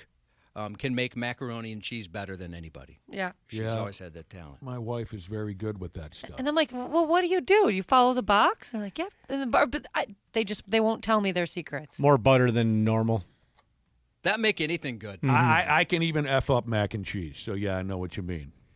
Today is National Hot Dog Day. And what a mix, macaroni and cheese and hot dogs. Yeah. Oh, that's a hell of a Chop some combo. of those pricks up, put them in there. As long as you know you're going to be alone for a few hours. Does that mess with you? Ooh-wee. People say cutting onions makes you cry. That's true. But losing 10 years of your life behind bars for stealing them, that'll bring the tears as well. A 39-year-old man now faces 8 counts of interstate transport of stolen property after pulling off a produce pilfering scam involving truckloads of onions. Is this like a mafia thing? It's not. Sounds like something It does from sound kind of mafioso. I mean, maybe he's a part of it and they just didn't mention it. Henry Hill from the 60s stealing an onion truck, right? Yeah, he also stole other vegetables. He stole potatoes. They said it was an elaborate theft enterprise, and he'd had it for several years. A lot of layers to this. In one scheme, he used a company's name and email signature to send messages to victim companies requesting produce, and then pulled off a shipment switcheroo. He diverted shipments to a different location while trucks were en route and never paid for the load. In another, he gave companies false documentation, leading them to believe he'd prepaid for produce when he hadn't. By the time it was over, companies were left with a combined loss of $600,000 in potatoes and onions. His underground-grown food staple scam could earn him a decade behind bars. There you go. Not drugs. Yeah, it's one of those scams I would never come up with. No. I wouldn't know there'd be big money and yeah, like those onions some and bitches who potatoes. go to jail for 30 years for smuggling insects into Right. Malaysia Yeah. or something. What? How in the hell did that become your thing? How much money does a pirate pay for corn? Oh, no. A buccaneer. 2 Florida women have plenty in common. They're both school principals. They're both married to police officers.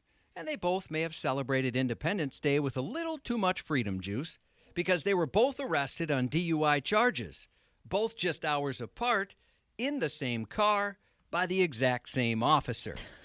This is the story of two girls, one cop. The unusual chain of events began around 2 a.m. July 5th, when brunette principal, we'll call her, was pulled over while driving with blonde principal, the actual owner of the car, in the passenger seat. During that traffic stop, the officer gave brunette principal a pop quiz. "Have you consumed any alcohol today? Because I can smell it," he said. "Yes, I have," she replied. When brunette principal got out of the driver's seat, she told the officer she and her passenger were both high on the totem pole of education.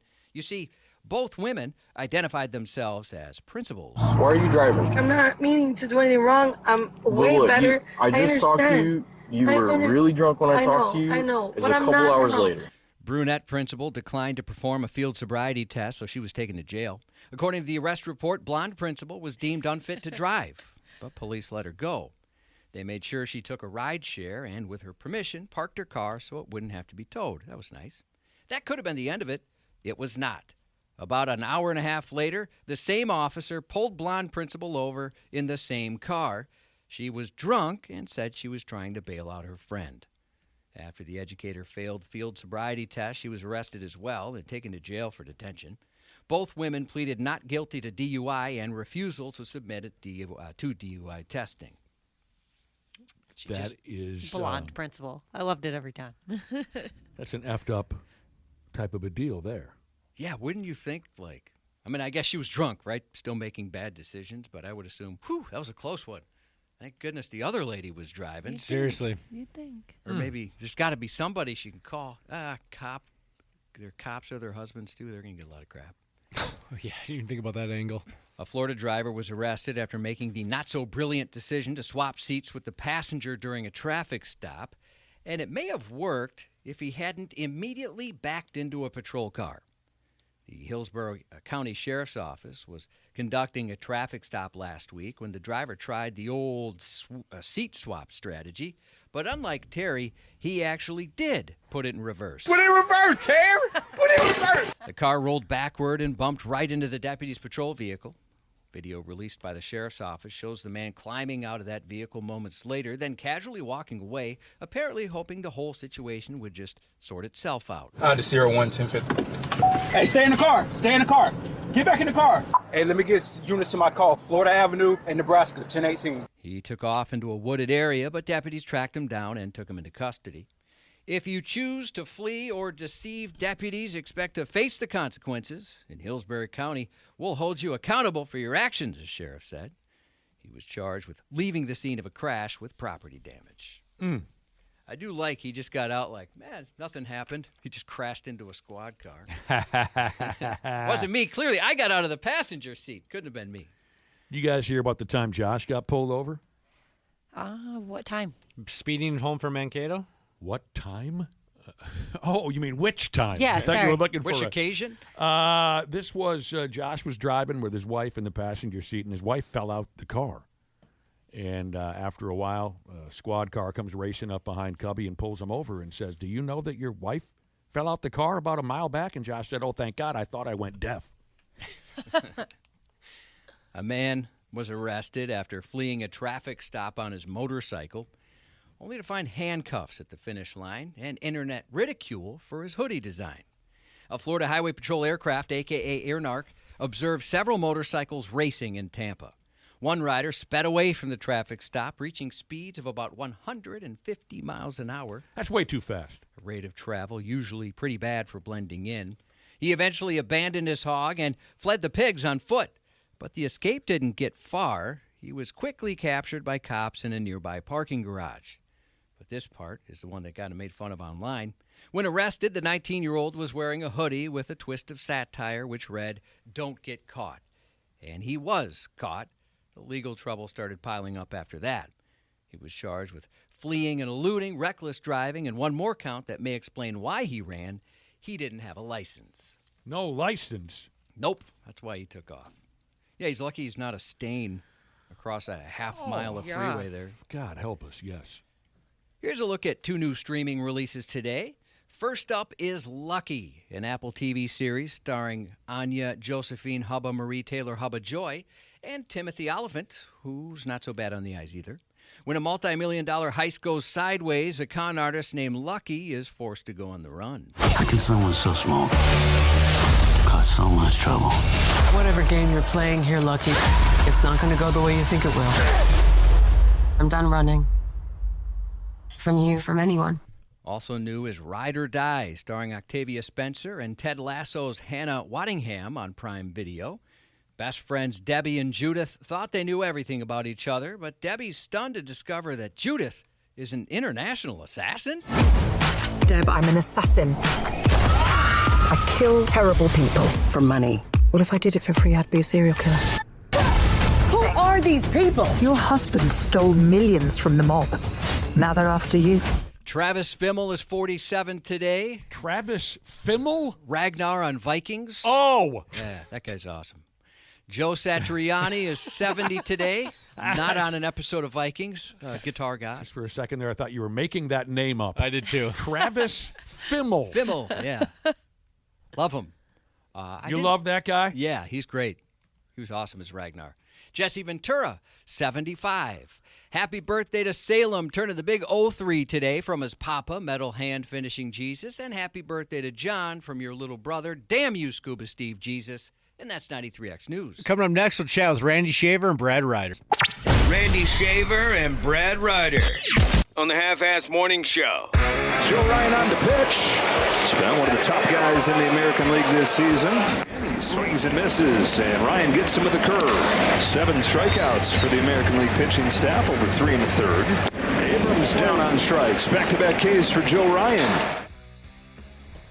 Here's Joe Ryan's appearance last night in the Big League All-Star Game. Audio of how Joe Ryan got her done. Hello, Randy Shaver and Brad Ryder. Good morning, good morning. Good morning. Joe Ryan, you guys. Yeah, impressive. Last night's Big League All-Star Game, this one was about as forgettable as it can get.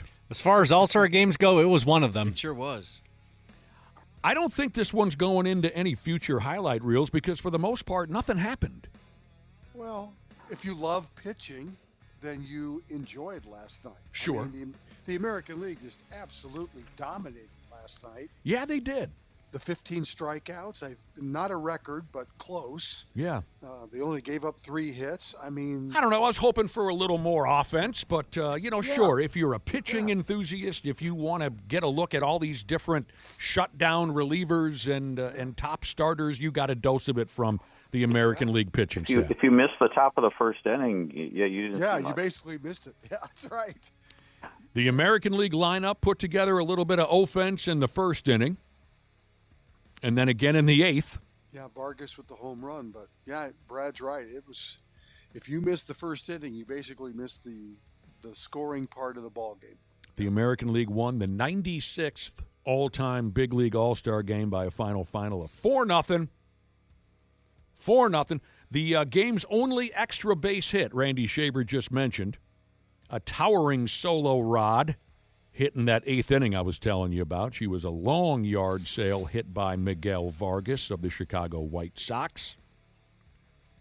But, Juan Soto had a single in the 4th. Pete Crow Armstrong, a single in the 8th. Otto Lopez, that's a great name. I hadn't heard of that kid yet. He's a really good player for Miami. Otto Lopez. Yep. He had a single in the 9th. Those were the only hits by the National League. They never advanced a runner past first base. That's crazy. So, yeah. There were 27 strikeouts in the ball game, and as Randy Shaver mentioned already, 15 of those belonged to American League pitchers. And the funny thing is, when you look at the American League pitching roster, it's not like it's Roger Clemens and Randy Johnson and guys like that. It's Parker Messick, a rookie for Cleveland. It's Michael Wacha, who's a veteran pitcher, probably throws in the low 90s. Nick Martinez, whose first All-Star appearance at 35 years old.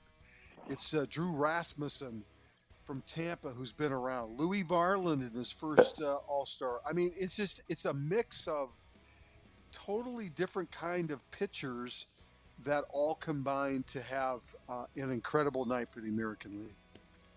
That Barlin guy looked pretty good. Could we trade for him?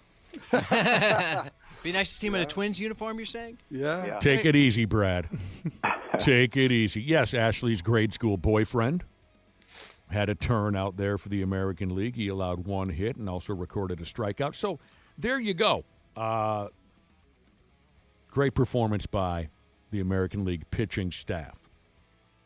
They had a hellacious fireworks show at one point or another mid-game. Did you guys see this fireworks show? That was impressive. Yeah, it was. They were paying tribute to The Sandlot. I was reading this morning. Oh, never saw it. Which breaks my heart that I'm the only person on this program familiar with the movie The Sandlot. Oh no, you're not. I'm familiar. I saw it a long time ago. But I mean, I guess excuse me, I'm the only Sandlot enthusiast. You on are this an program. enthusiast. Couldn't give two pumps about The Sandlot. It was a tribute to the movie in what way? So on the 4th of July, there's a scene in The Sandlot where the one time they play a night game a year is on the 4th of July because the fireworks light up the sky bright enough that they're able to play on the old Sandlot. That's adorable. Mm-hmm. It was unbelievable. That was a riot to watch. And in the movie, they play Ray Charles, now I'm blanking this, America the Beautiful, and then they played that last night during the fireworks. The kids rode their bikes out on the field, similar to what they do in The Sandlot. It's all kind of connected there. You would have been quite a help to me if you would have been sitting in my living room with me last night because I had no idea why children were on bicycles in the middle of the ball field. I bet you were very confused. I didn't understand what was going on with that at all. And I didn't have the volume up high enough. I'm sure the listeners, or they don't call them listeners, announcers might have explained that, but I couldn't hear them. There was also some really poorly executed lip syncing before the ball game. Did anyone see any of the anthems? I did not. No. Josh was telling us there were a lot of people bitching about how Netflix handled the home run derby. I didn't notice anything. I thought it was a pretty typical home run derby by my experience with the event.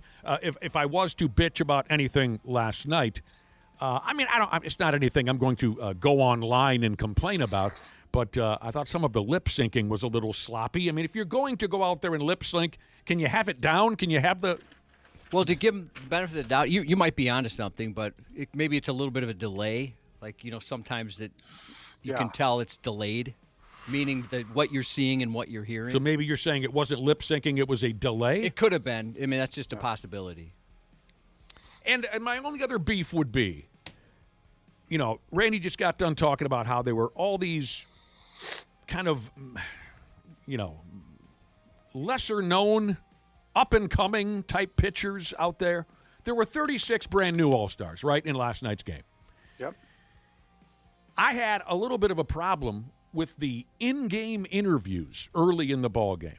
They had a pitcher and a catcher mic'd up, and the announcers were trying to communicate with them on the field. And then they had this long, drawn-out in-game interview with Justin Verlander and the big kid from Milwaukee and that Schlittler guy from New York. They're trying to talk to pitchers who are hanging out in the dugout, and that's cute and everything, but when I'm watching an All-Star game, especially when there's a lot of new players, I'm kind of... You want to watch the game. Number one, yes, I want to watch the game, and I want to hear more about these new players. Mm-hmm. Who is this guy who's up to the plate, like Otto Lopez? But instead, I wasn't able to get that information because of these cutesy little in-game interviews. I mean, I'm not going to lose any sleep about it, but I could do without that. I want to hear about these ball players. Give me their background. Give me their... But that's just, I guess, the baseball snob side of me. I'm not sure how to explain it. Other than that, I had a pretty good time. Yeah, I don't blame you. Baseball should really send me an email or something and thank me because I spent more time the last 2 nights on the home run derby and the All-Star game than I think most Americans. I think maybe Josh, I should be the American of the week or something. You do love baseball. My dedication to... Should be MLB's guest consultant of the week. I would love to be a guest consultant. So there you go. Now, big league clubs will get back at it Friday. Is this the liquor talking? Or here we are the night after the All-Star game. Isn't this typically where they run the ESPYs? Are the ESPYs still a thing?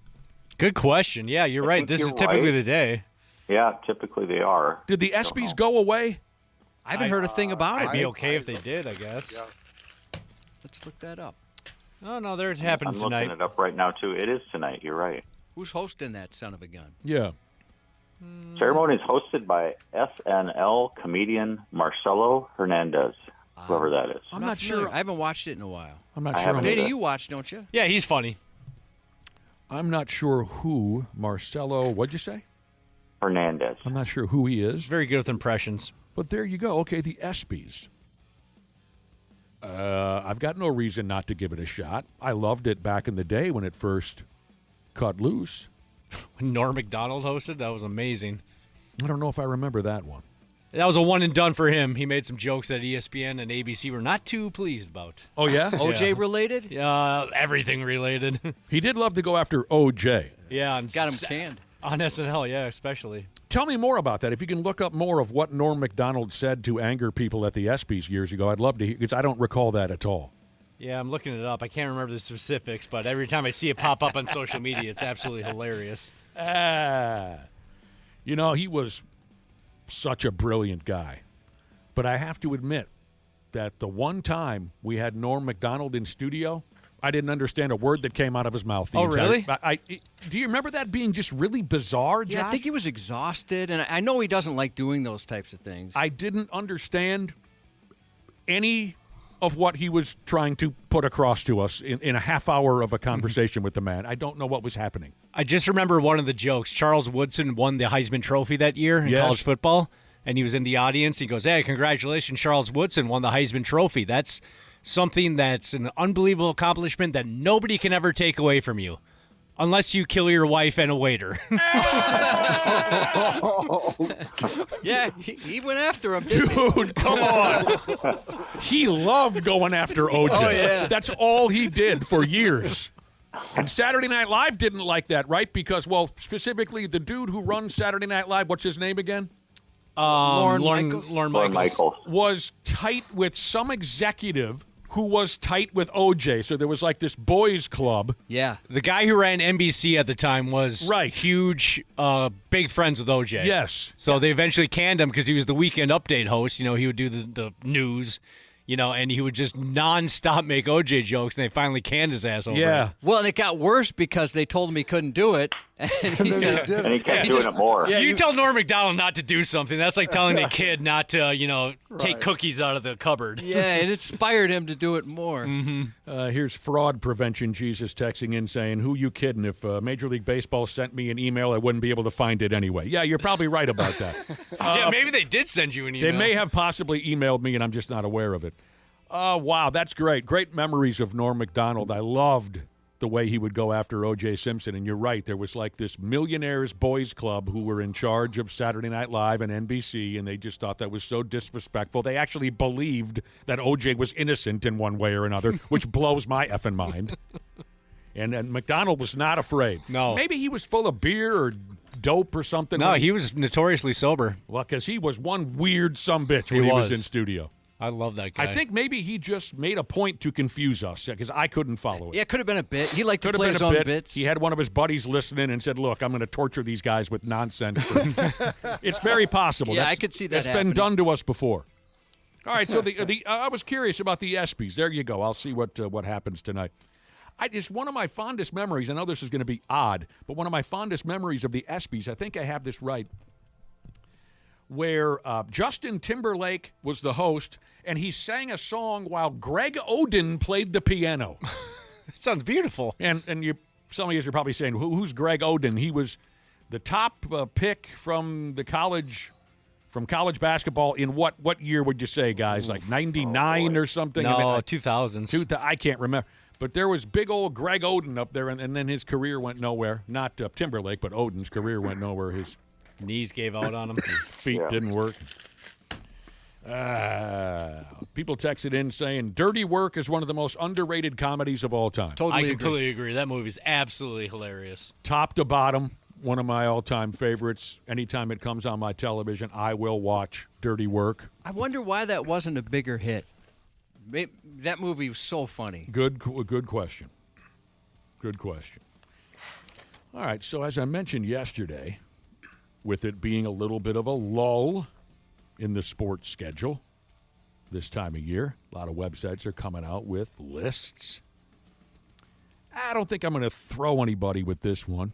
A lot of them, some of these you probably already know by heart.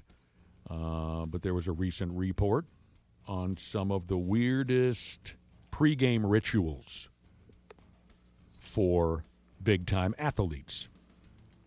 Okay, let me try to throw a couple your way that I bet you can answer. It's not a long list. Weird pregame rituals. Jason Terry, longtime NBA player Jason Terry. This one's mostly well-known. Go ahead, Randy Shaver. Well, I just know who Jason Terry is. Oh. I'm not sure I know what you're going to say. The ritual. Nobody? I got nothing. Okay, for you. I thought it was well-known. He would sleep in the basketball shorts of the team he was set to play the next day. Okay, that sounds familiar now that you said it. Yeah. So like Jason Terry, I know for sure he spent a good stretch of time with the Dallas Mavericks when he was playing for if the following day they were playing the Portland Trailblazers, he would sleep that evening in a pair of Portland Trailblazers shorts. Somehow he thought of that as an advantage in one way or another. Be funny, he's on the road and he goes down to the Continental Breakfast and gets photographed wearing the other team's shorts. Did he get traded? Maybe he thought of it, Josh, of some type of a mental advantage if he would fart in the shorts of the team he was going against today. Yucky. He's rubbing his genitalia. I don't know what it was all about. Moises Alou. Nothing, huh? I thought this was well known as well. No. Big league player Moises Alou would take a piss. Oh, yeah, on his hands. On his hands before a ball game. He thought of it as a way to prevent blisters and harden the skin. See, now that makes sense if you remember Moises Alou because he did not wear any batting gloves. Yeah. So, Josh, you would urinate on. Have you ever tried to urinate on your hands? No, it happens, but not on purpose. You ever tried? You've got those little, weak, childlike hands. You ever thought about urinating on them to toughen them up? I didn't know that would work. According to Moises Alou, it worked. I mean, it happens frequently, but by accident, I haven't noticed a change. Some things happen as you get older, right? Boy, he got mad at that Steve Bartman, didn't he? Oh, yeah, he did. Yeah. Moises Alou, he got mad at that Steve Bartman. Serena Williams, the big tennis star. Is this more, would you categorize this stuff as rituals or superstitions? A little both, it sounds like. Yeah. Good question. I think they're very similar. I'm not a word guy. Josh, you're a word guy. What is it? Is it a ritual or is it a superstition? Well, they're superstitious rituals. They're superstitious. That's how you combination. Hey, that's how you just go. You play right down the middle. That's why he gets the big bucks. It's a little bit of both. Hey, it's all that pee on my hands, you know? Yeah. You got to get creative. Serena Williams would use, or I should say, wear the same pair of socks for an entire tennis tournament. I get that. That probably got pretty live down there after a while. Sure. I bet that's a pretty common thing for athletes to wear certain Oh, absolutely. things if they're on a streak. We could sit here all day and talk about athletes who wore the same drawers or the same socks or the same nut cup or the same T-shirt. Yes. Seems to me Doug Minkiewicz had some of that kind of Oh, stuff. big time. In extra innings, he used to sit crisscross applesauce on the dugout, right on the chewing tobacco and sunflower seeds until they hopefully got a walk-off. All right, Marshawn Lynch, go ahead. Skittles or something? Skittles before every game. He would eat up a bag of those Skittles. Now, some of these guys aren't the most famous athletes of all time. Goran Ivanisevic, I think I have that correct, a tennis player. Before every big match, he would watch the Teletubbies on television. Maybe it's calmed him down. I don't think I ever bothered with the Teletubbies. What did they do for us, Josh? Do you recall? I've seen them, like pictures of them, but none of my kids watched them. You know, I was too old for that. They're kind of unsettling. Are they little? They do look a little odd. Mm-hmm. All right, back Give you a weird feeling. Did they make you feel weird, Brad? Yeah. Kind of like when you used to climb the rope in gym class? Yeah, not that kind of weird. Back to urine, if you don't mind. An MMA fighter by the name of Lyoto Machida. Apparently they call him one of the legends of mixed martial arts. He would drink a glass of his own piss. Oh, my God. Oh. Every day. Did you read why? Yes. He thought that drinking his own piss. Or I should say how it started. That's the interesting part to me. Well, maybe I don't have that information. You can fill it in here in a minute. He would drink a glass of his own piss.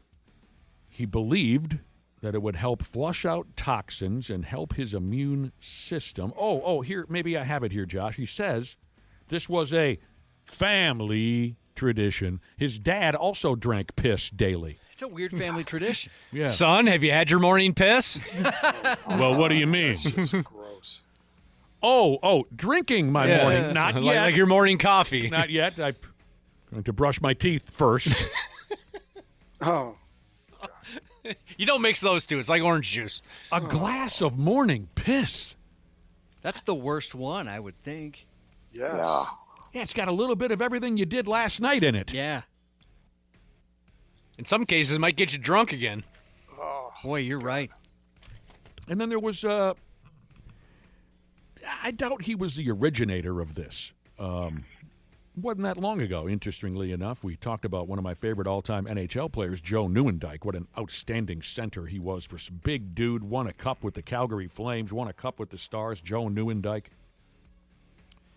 He must not have been the first guy to do this, because I remember it being a thing when I was a youth hockey player before Joe Well, maybe, yeah, Nieuwendyk maybe was a prominent player. Yes, okay. He may have been the one who started it. He would put baby powder on the blades of his hockey sticks to remove friction. And I remember that being like a junior high age kid when we're taping up our sticks in the locker room. Suddenly there were a few guys who were baby powdering the blades of their stick. I never even asked what it was for. I fell in line with it and thought, okay, baby. But okay, Joe Nieuwendyk was the guy who started that. Josh likes the looks of LaMelo's Ball's new Cybertruck. Is this kid going to make it? I don't know. I don't know. That car looks corny as hell. Yeah, it's specifically, it's one of the coolest Cybertrucks I've seen, which the bar's low, right? That's true. I mean, we've heard that this kid isn't the greatest driver in the world, and now he's in town, and now he's got himself a new Cybertruck. He said he got a driver, though. Well, yeah, I'm not buying that. I mean, he's got, Josh, it says here, when there's pictures of videos even of LaMelo's Ball's new Cybertruck on our website, it says here he's got a new, you're more of a car guy than I am, so help me out with this, Josh. He's got a new Mercedes AMG G-Wagon, whatever that is. It looks like a fancy Jeep, like Wrangler. He's got a Rolls-Royce Cullinan. He's got a Lamborghini Urus and a Ferrari F8 Tributo supercar. And now he's got a new Cybertruck. I don't really believe he's going to be using a driver. With all these cool cars, he's not using that. You want to drive all of them, right? You want to drive them. You know how you were hoping maybe to have Aaron Rodgers come to town for all the drama and the stories and things like that, Nick? I think you've got your plan B here. I'm pretty sure that there's going to be no shortage of conversation around him off the court. Well, good. You really think he can rival Karen as far as nonsense, off-the-court nonsense? Maybe not the weirdness, but all the other, the other stories. Like drama. This. Yeah. And not on a national level, but certainly. Yeah. We should try and get him on. I wonder if we could get. I would love to. We've already put the word out to his dad. We want to talk to his dad. I don't know if he's responded yet. Dad said no, or whoever handles his dad's media. Well, we'll ask him again. I'm kind of surprised. The guy I've heard likes attention. We'll ask him again. Brad Ryder said no. The dad said no, or the PR. Whoever runs their media organization. I bet the dad would come on with you. We'll keep bothering him. We'll keep bothering him. I understand what you mean, though, Brad Ryder, and I do fully expect some level of nonsense from this LaMelo's Balls. It'll be different, very different, I would imagine, than what we'd get from Karen, but I know what you mean, and I look forward to it. Finchy will keep him in line. Finchy? Finchy might lose his mind. Yes, no kidding. Every time my wife and I watch a Timberwolves game, which is every game, there's always one shot of Finchy on the bench where we say to each other, he wants out. He just can't. He can't stand this anymore. He does have that look just sometimes. Fire me already. There might come a point mid-season this season where he feels that way. I mean, the guy looks like he's going to snap a number of times during Timberwolves games because he just does not know what they're doing out there. And wasn't that the great line he had before he coached the All-Star game, where someone said, "How do you approach the All-Star game as opposed to a regular season game?" And he says, I don't think it'll be any different. These guys probably won't listen to me either. That's right. That's what he said, yeah. I love watching Finchie's facial expressions during the ball game because you can tell he's thinking, what am I even doing here? Just exhausted mentally. Check out LaMelo's Ball's new Cybertruck. Oh, God, he's got custom wheels and underglow lights and a personal logo on the back panel, which is LF. What is LF? La France. La France? What the hell does that mean? That was like a nickname, right? I can't remember. Let me see if I can find out how he got his that. nickname is La France? I can't remember exactly. Custom seats. It's just a sweet-looking deal. I mean, I'm not crazy about the Cybertruck, but come on. The video's kind of cool to watch him sitting in that damn thing. It looks It's like definitely silly. It looks like a spaceship. Yeah, You're not going to wonder whose it is. No. I mean, that doesn't look like any other one out there. I'm waving him down. If I see the La France mobile on 394, I'm waving him down. I want to talk to LaMelo's. I want to get to know this kid. I want to be tight with this kid. But I'm just wondering, is he going to make it? All right, so it looks like it's La France. I might even be pronouncing that wrong. That's how it's spelled. Is his lifestyle brand. Oh, he has a brand. He has a lifestyle brand, meaning clothes.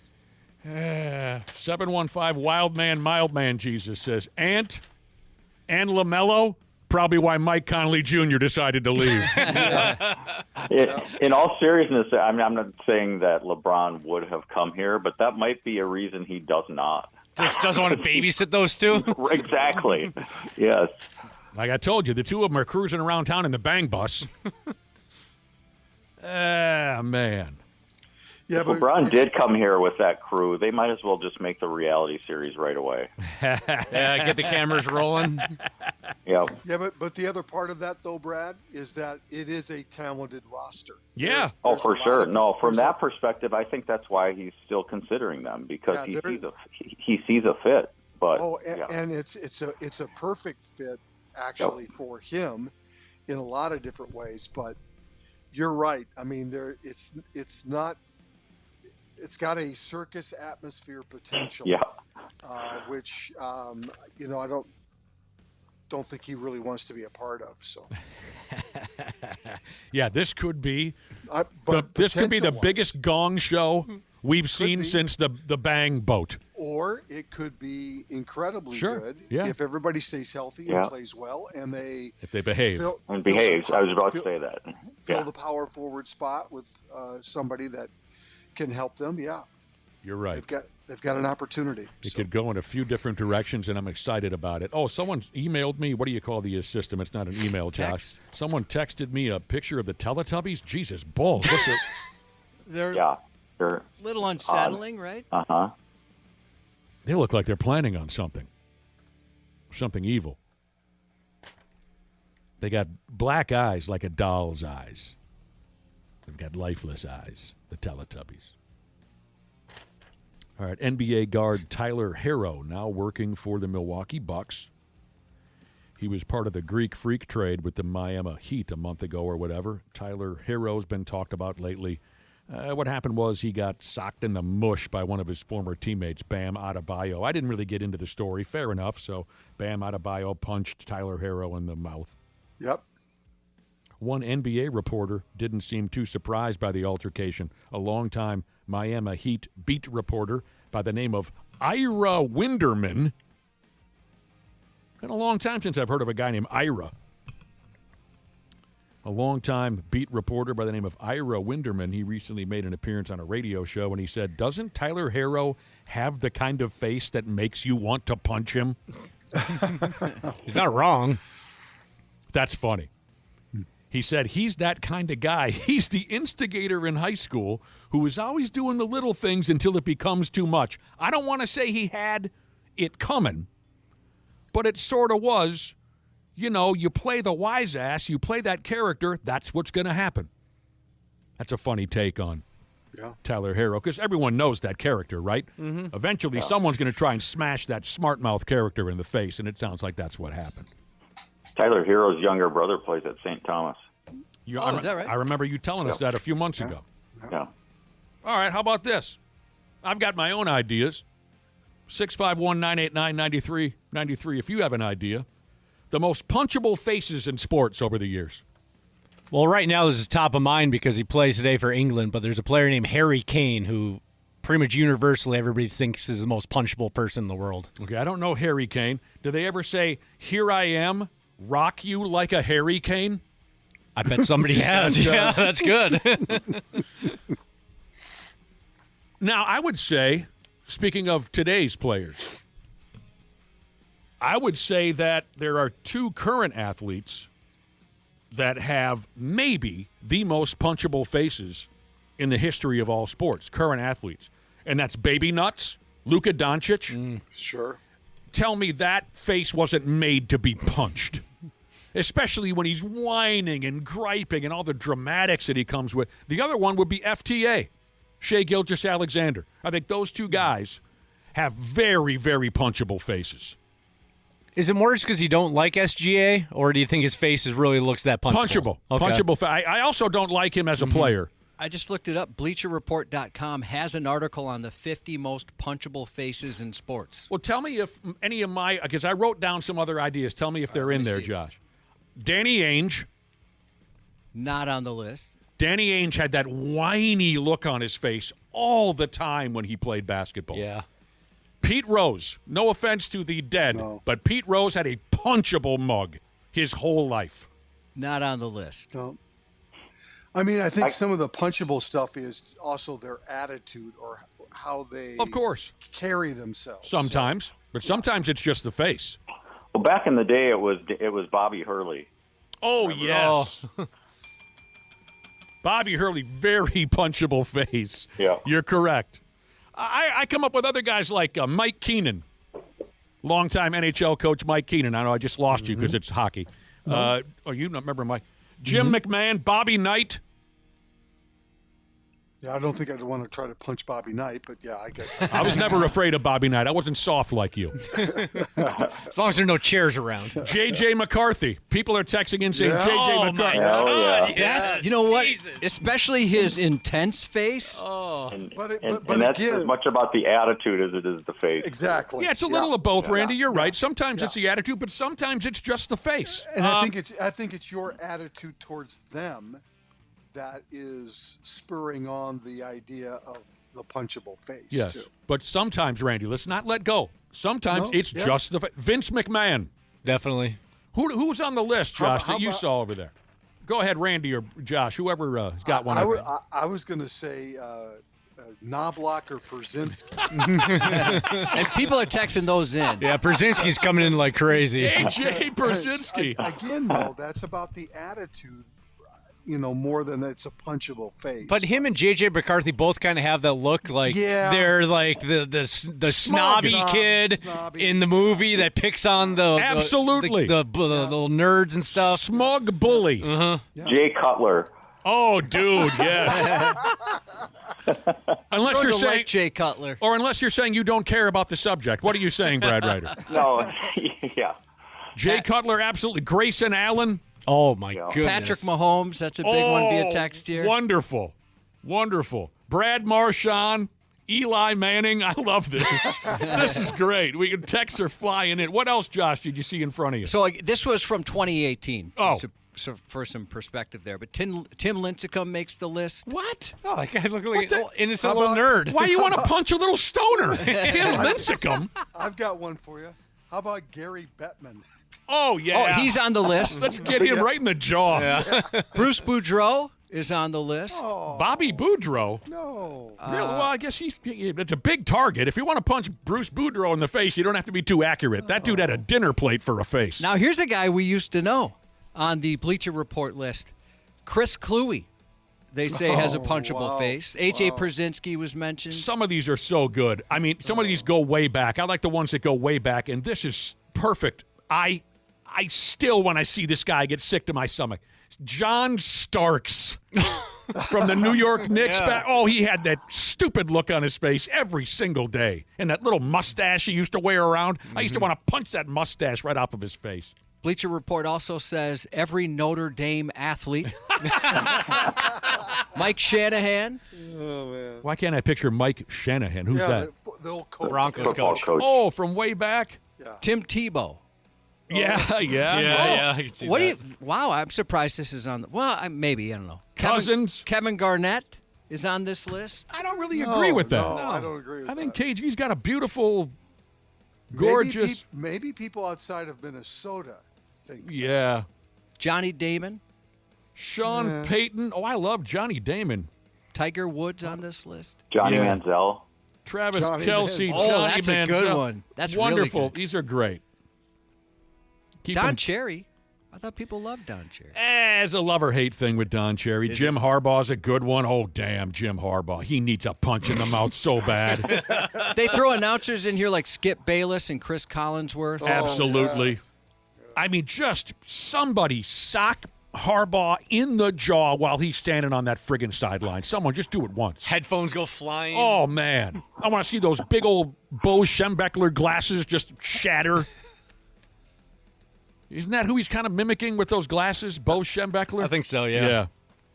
What are you talking about, Phillip Rivers? A listener named Brandon wants to punch Phillip. What the hell did Phillip Rivers ever do? Again, kind of looks like the snobby private school kid in the movie. I disagree. Phillip Rivers, wonderful. But be careful. You try to punch Phillip Rivers, you might catch the wife, too. He's always on top of the wife. His kids are getting old enough. They might pile in, too. They'll fight back. All right. Man Ram. He's on the list. Manny Ramirez? Yep. Wembanyama? I'll go, absolutely. Wembanyama's punchable as hell after this past season. I know he's local, but what about Chet Holmgren? Yeah, little. Sure. I can see it. Yep. He's got a unique face. I'll give him that. Yes. There you go. All right, what else is going? Oh, Jesus. Some of the obvious ones here. Sorry, you always forget the obvious. Draymond Green. Yeah. Oh, gosh, yes. I was looking at other lists. He tops a lot of those. Bill Belichick. God, the list is long. It really is. Randy, your number one has. I know. I'm not. And you know who I'm talking about. Oh too. yeah. Who's the number one? Well, Randy and I know. Oh, I know too. Go ahead, Randy. You say it. I'm going to say Chris Carter. Yeah. That's yeah. Yeah. Again, the obvious ones sometimes escape. Especially when he was playing Chris Carter. Oh, you want to talk about the kind of attitude Chris Carter. Like Danny Ainge and like Baby Nuts, he always had that whining effing expression on his face. Yep. And like you were the idiot. Yep. That's the expression. Well, we mentioned Bobby Hurley, so we got to mention Christian Laettner, I suppose, too. Yeah. Oh, gosh, Christian Laettner. Yeah. A lot of folks wanted to straighten him out. Especially the player Laettner back in the day, yes. And J.J. Redick, too. Yeah, again, this is J.J. Redick falls in there. Something we could roll with. The Spanish soccer team defeated the French soccer team, Randy. Oh, Randy, you mean Dana. The Spanish soccer team won. And speaking of Spain, did you know that they'll pay you if you wanted to move there? Really? Yeah, I was just reading something about countries that'll pay you to move there, and Spain's one of them. They're looking to add some youth to some of their towns. Okay, I guess we wouldn't be invited to that then. I don't think anyone would look at us and call us youth. Right. Utes, maybe. But Utes. Not youth. The younger you are, the more cash they'll pay you to move there, Josh. Spain. Yeah, there's places like, I thought there was even a town here in Minnesota that was looking for folks to come move there. And they pay you? They give you a little bit of money, like off your property or something like that. Really? Look that up. Is it Maple Lake? Because I'd consider moving there now that I've mended fences with Maple Lake. I mended fences with that town last year. I think we're all good now. That's interesting. Here in the state of Minnesota, there's a place that might even give you a little. They call it a relocation incentive. Chile, they have a startup program. They'll pay you to move there. Japan, Josh and I have always wanted to visit Japan. Yep, absolutely. Just for the rock concerts, because they still behave like it's 1987 over there. Whitesnake and Queensryche and Mr. Big and Dokken and Megadeth, they still sell out soccer stadiums in Japan. Josh and I want to be a part of it. Italy will pay you to move there. What the hell's going on? Yeah, it looks like there's plenty of cities around the country that do it here, too. Like they'll reimburse you for moving expenses, give you a little bit of a tax credit for the first year. You're talking about here in America or here in Minnesota? Both. Switzerland, Ireland, don't bother. Take my word for it. Don't bother. Just cold and rainy, and you can't understand what anybody's saying in Ireland. And the food sucks. What else is going on? Yeah, I got to be honest with you. All these silly taco marathons and pretty much any eating or food-related contests have lost their luster in a big way for me. They're all the same to me now. But I'm going to go ahead anyway because we got nothing better to do. Here's something now called the Tour de Donuts. It's a 34-mile bicycle race in the state of Illinois. And what do? There are 2 donut stations along the way, and for every donut you fire down, I think they shave time off of your final score type of a thing. The Tour de Donuts, everybody. Yeah, I enjoy donuts, but I don't need to get on a bike to have them. I'll just go to the store and get one. I'll just drive to Dunkin' Donuts. Yeah, exactly. Doesn't sound like a good mix. Are you getting tired of that stuff too? Hey, the taco marathon, the donut bicycle ride, Yeah, I don't really pay attention to it. Anyway, this year the winner of the Tour de Donuts ate 16 of them along the way. Burpity derpy derp, derpy dippity doo. Sure, his family's very proud. Carolina Hurricanes are fresh off winning the Stanley Cup. I'm sure they're having a terrific time with that, drinking beer all day, having sex with anything that crosses their path. I haven't seen anything online about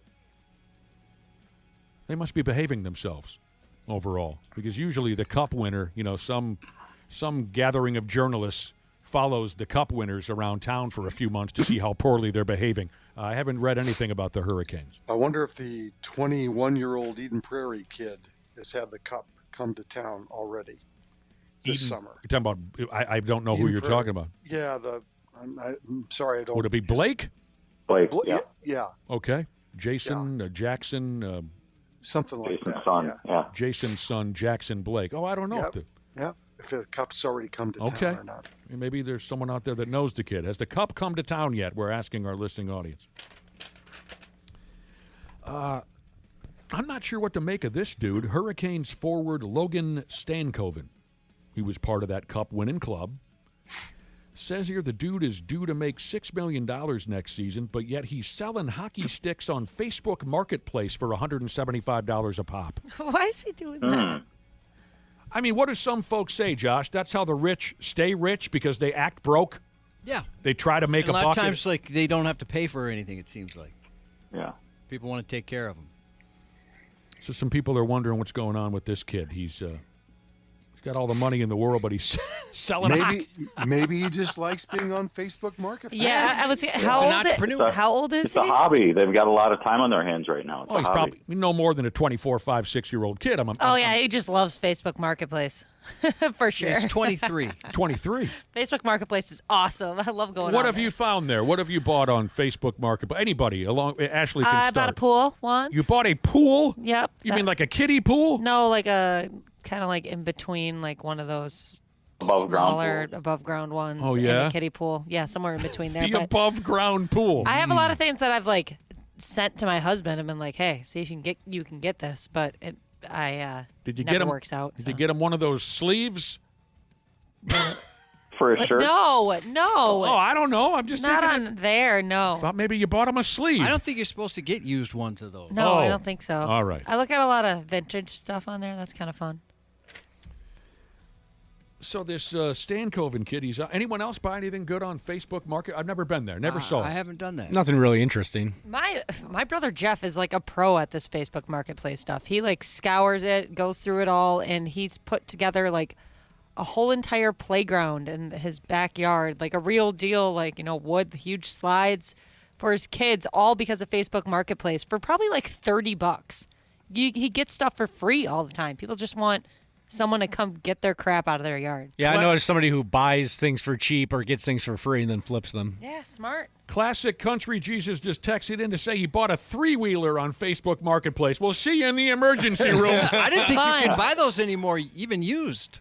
I don't remember the rules on 3-wheelers, but I know they're controversial because they mangled a few kids back in the. Oh my God! Yeah, we had one on the farm. I love those effing 3-wheelers. Me too. They are so much fun. You used to ride one on the farm, Brad? Yep, we had one. Tipped it over many times. I'm surprised I'm alive. Yeah, we used to.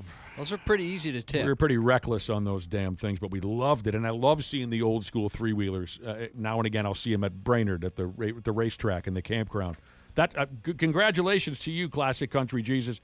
But for God's sake, be careful. Some random guy that was ice fishing near us one year had a three-wheeler that was like Jimmy rigged, and it was like on the ice. It had like a roll cage and all this stuff. And it took me for a ride on that thing, and it was the most fun I've ever had in my life. I definitely thought I was going to die a couple times, but it was so fun. So it was built to roll over? Yeah, if you needed it. Because he knew what was coming, especially after he had 6 beers out at the fish house. And on the ice. So much fun. People, I mean, we're getting a lot of texts from people who have good things to say about Facebook Marketplace. That's great. Some people are making decent money every month on it. I always get embarrassed to like post anything on that for some reason because like I don't mind strangers seeing it and being like, oh, this girl's trying to sell this, but your Facebook friends can see when you post something on there, and I'm like, I don't know. It What's makes wrong me feel with that? weird. I don't Do you feel have like they're weird gonna stuff to sell, or is it? I don't think they're gonna judge me. Like, oh, she needs to sell that dining room table. She can't just throw it away. Like she really needs that $70. I don't know why. It's like I'm all in my head about it. Command Beanhall and Jesus has spent about a collective $60,000 over the years on Facebook Marketplace buying stuff. Hell of a deal. Hey, Randy Shaver, a listener texted in to say, tell Randy to buy my drone on Facebook Marketplace. LOL, you could get some pretty sweet pickleball footage with that drone. You want to fly that around the neighborhood maybe, Randy? No, thank you. You could get some pickleball footage. I don't need pickleball. Think about the footage. Oh, my Think God. about the footage. You guys know my old four-wheeler story when we used to go up north when we were kids to Bagley. My dad had some hillbilly pal that lived up in Bagley. So we'd go up there and horse around and kill snapping turtles and all kinds of other hillbilly things up there. And we'd ride these four-wheelers around. And, oh, man, we loved it. And we came close to death a few times. But the great story connected to the four-wheelers is my one of my dad's best pals, JC. JC wanted to be the four-wheeler police up there, right? All right, boys. You know, he was going to show us and tell us, so he sat us all down. You boys don't know what the hell you're doing on these damn four-wheelers. And we're a long ways away from town. One of you little peckerheads crashes on these damn things, there's not going to be much of a chance for us to help you. So you better behave. Now, he's got a handle of brandy in him already, JC. He's already hammered. But he's going to tell us, let me show you some bitches how to operate one of these pigs. So he gets on the damn thing. He goes around the property a little while, and he rolls it over. Oh, no. Ah! His ankle was the size of your mother's ass when it was over. I bet. But he's JC. He's a tough sumbitch, right? He ain't. And he just got done telling us we're, 300 miles away from the hospital. So, he doesn't do anything about it. Just he tries to shake it off. We're laughing our balls off. He's going to tough it out and act like nothing happened. Well, the next morning, JC goes, probably had a little more brandy before the night was over. The next morning, he goes walking out to the outhouse in his little tighty-whities to take a deuce. And he kicked a stump with that bad ankle. Oh. And he sprayed it all down his leg. Oh, God. My dad was trying to have coffee and a cigarette in the morning. He got to watch that happen. Oh, man. Just filled his tighty-whities with nothing but brandy. Kicked a stump with that bad foot. Oh, God. There it all went. But he was the four-wheeler. He was the mayor of the four-wheelers that weekend. He showed you guys. Yeah, he showed us what idiots we were. 2 seconds in, there he goes. Ah! Bastard. All right, there you go. Wow, Josh is right. I can't believe the amount of text messages we're getting here on Facebook Marketplace and the items that people have bought and sold. One of these days I'm going to get a handle on this internet. I'll get you there. Actually, is that how you sold some chairs? I bet you. Well, obviously, your wife must have done it. Sold. Don't bother, Nick. It's a fad. It'll go away soon. Yeah. Sold chairs, Josh. Well, that was the intent, correct? Right. Our intention was to sell them. They were stolen. But that's a whole different story. Yes, my wife knows how to operate that stuff. Tonight, today at noon, the Los Angeles Sparks play here in town against the Minnesota Lynx. Oh, cool. A noon game on a Wednesday. Probably a summer camp game. All the kids are going to be there. there. They do that once a year, and they bring all the YMCA kids in, and they make all kinds of noise and don't pay attention to the game. Sounds like it must have been one of your favorite events when you were working. Oh, yeah. Just that's high-pitched screaming the entire time. There are some of those Twins games where it's, a getaway day, and you think, nice quiet day at the ballpark, and then you go there, and there's 900 field trips in the upper deck, and they're all screaming and yelling. Yep. Oh, yeah. I remember the field trips to the Twins game. And there were, like you said, a lot of different schools there on field trip day. Yep. We used to try to go over and see what those Coon Rapids chicks were up to. You know what I mean? Yeah. Maybe because, we already had something going with our own classmates. Let's go see what the Coon Rapids or the who were the other ones you went for, Josh, back in the day? Well, some of the Richfield girls. Richfield girls? Is that what you guys refer to as new stuff? Yeah, get some of that new stuff. Yeah. We walk all the way around that dome. All right, Randy Shaver and Brad Ryder, thank you very much. You bet. We'll be back in a few minutes here on the Half-Assed Morning Show. 93. Air conditioning. The love of my life. Uh-oh. That doesn't sound good. What's going on, Habs podcasters? We're getting into that soupy part of the summer when your air conditioning is going to be holding on for dear life. That's where our friends at Standard Heating and Air Conditioning come into play. If your AC is out, you shouldn't have to wait. Standard prioritizes homes without cooling, so they got your back. With over 70 trucks on the road, they're ready to make you comfortable fast. That's better. Schedule now at standardheating.com, providing the comfort you deserve since 1930.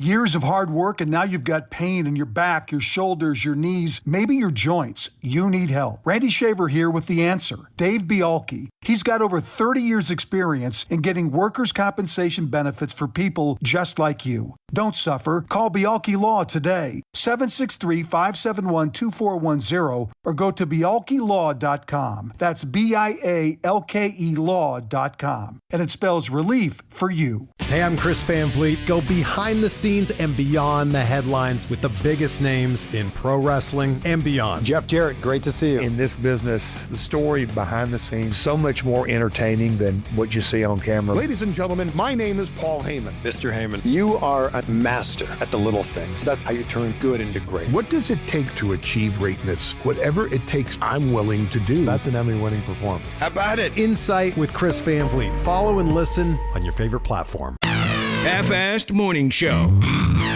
93X. She is 8:30 here on the 93X Half-Assed Morning Show. God bless each and every damn one of you.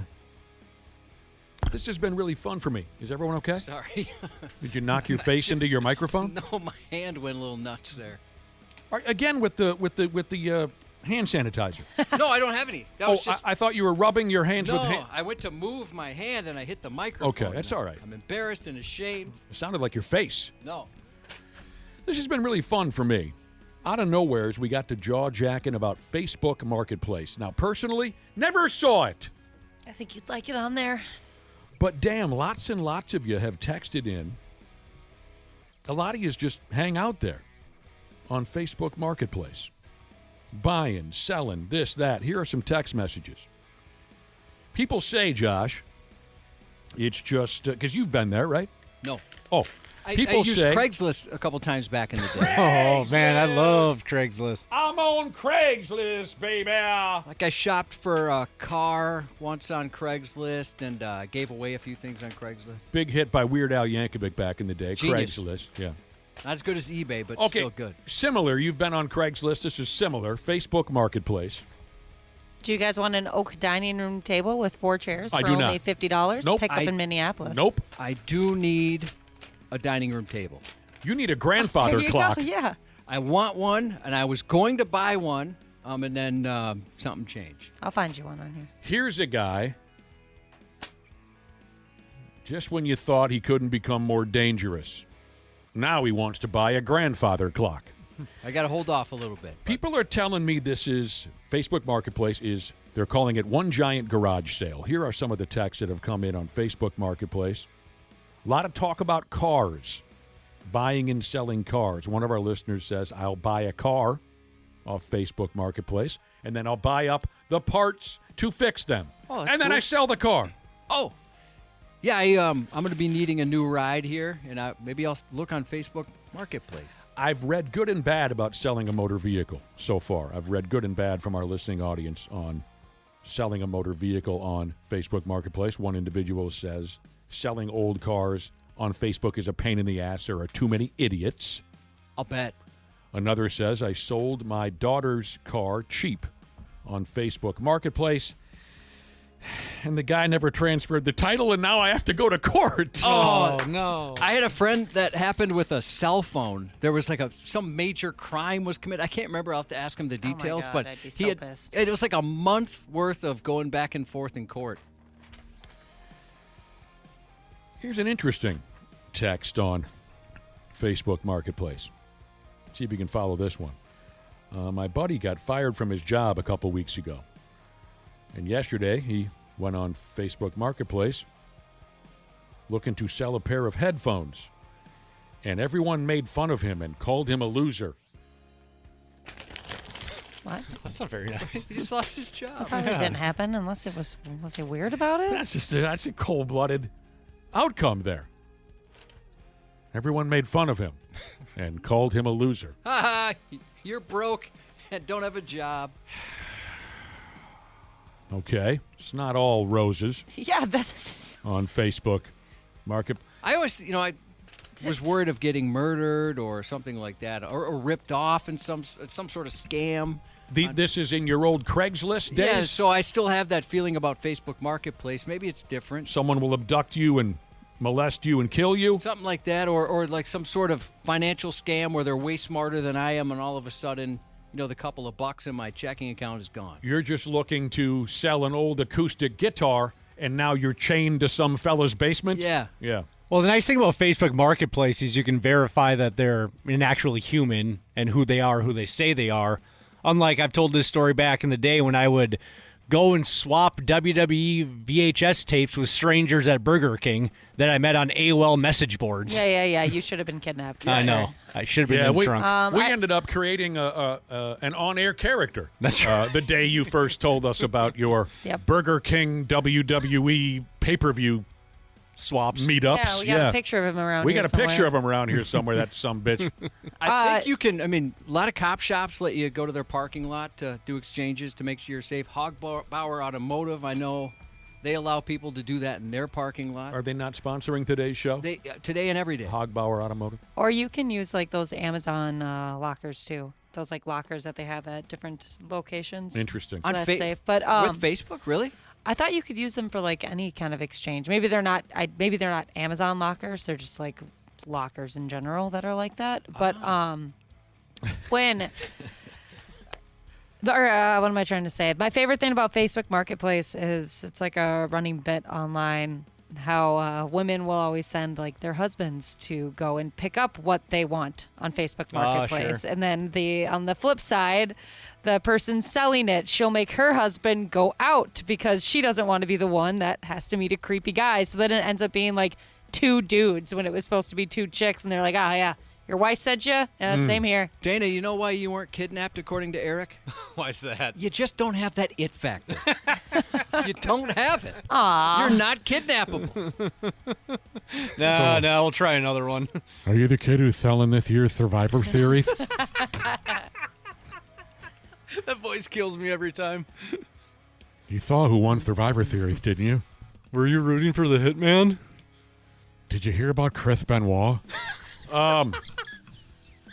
Here's a guy who said he went on Facebook Marketplace and bought a billiards table for $100. He says this thing is probably worth $3,000 or $4,000. Wow. Yeah, some people just don't know what they have. Does that mean, Josh, that someone was on their way to prison and just needed to get rid of all of their possessions? It could be something. I think you said this, Ashley, where people it's something big. They don't want to deal with getting rid of it. They'd rather just let somebody else have that problem. You see a lot of free like pool tables, chest freezers, and nobody wants to move that. We got a bumper pool table when we were a kid. When we moved, I was in 6th grade. We moved, and it's because the people didn't want to get rid of it, and they just threw it in with the house. Because nobody wants to play bumper pool. Dude, Oh, I we was just loved going to say bumper the pool. same thing.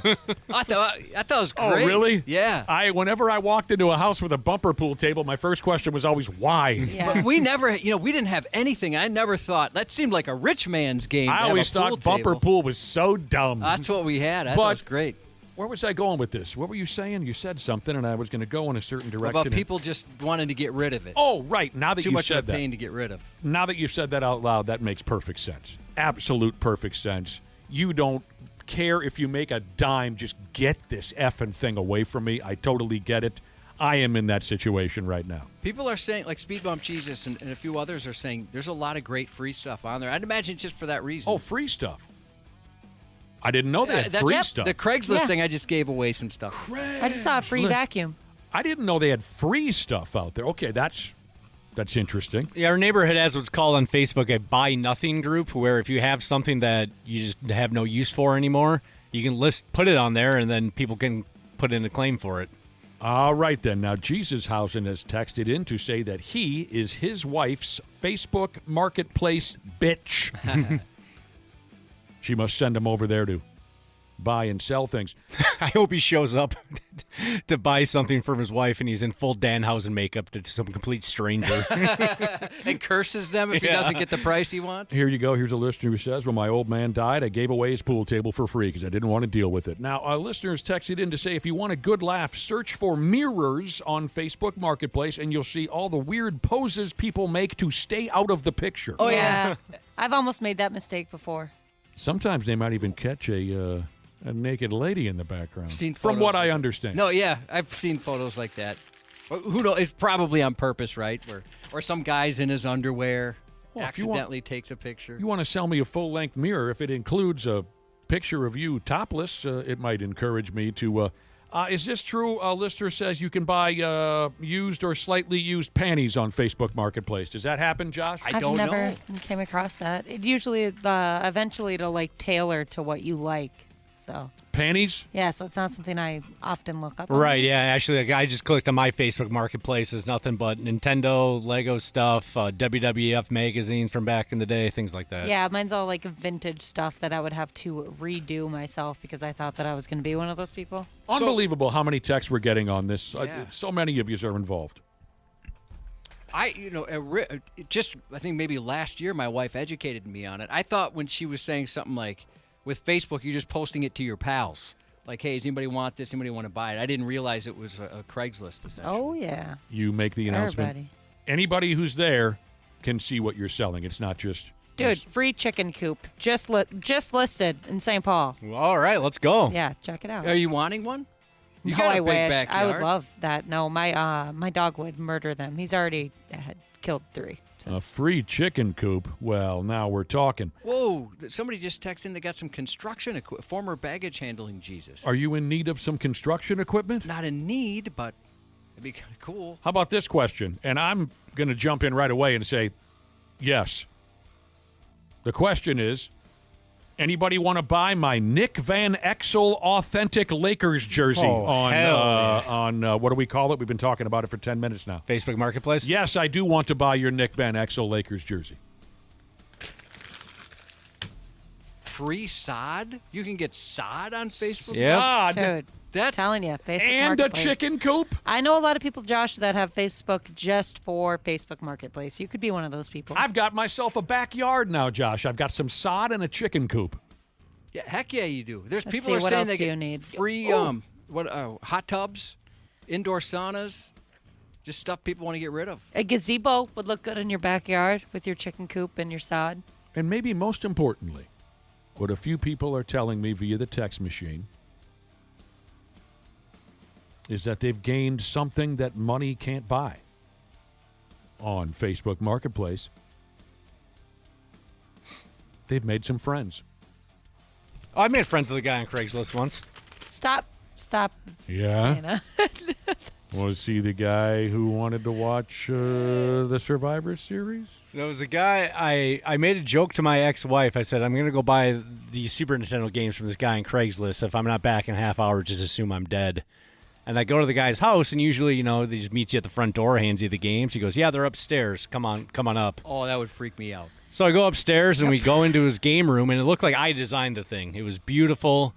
Video game posters, big shelves of games, TVs to play them on, and we got to talking. We got to playing video games. I was there for about 2 hours, and I left my phone in the car. That's crazy, dude. So my ex-wife assumed I was dead. Like, she was panicking because I never don't answer my phone. I always have my phone on me. But I got so lost in playing Turtles in Time with this new friend of mine that I just lost track of time completely. The game was called Turtles in Time. Turtles. Ninja Turtles, I'm assuming? In Time. They time travel in that one, Nick. Whoa. Forward, backward? Oh, a little bit of everything, Josh. You know what? I friggin' knew it. I knew those peckerheads would figure out time travel at one point or another.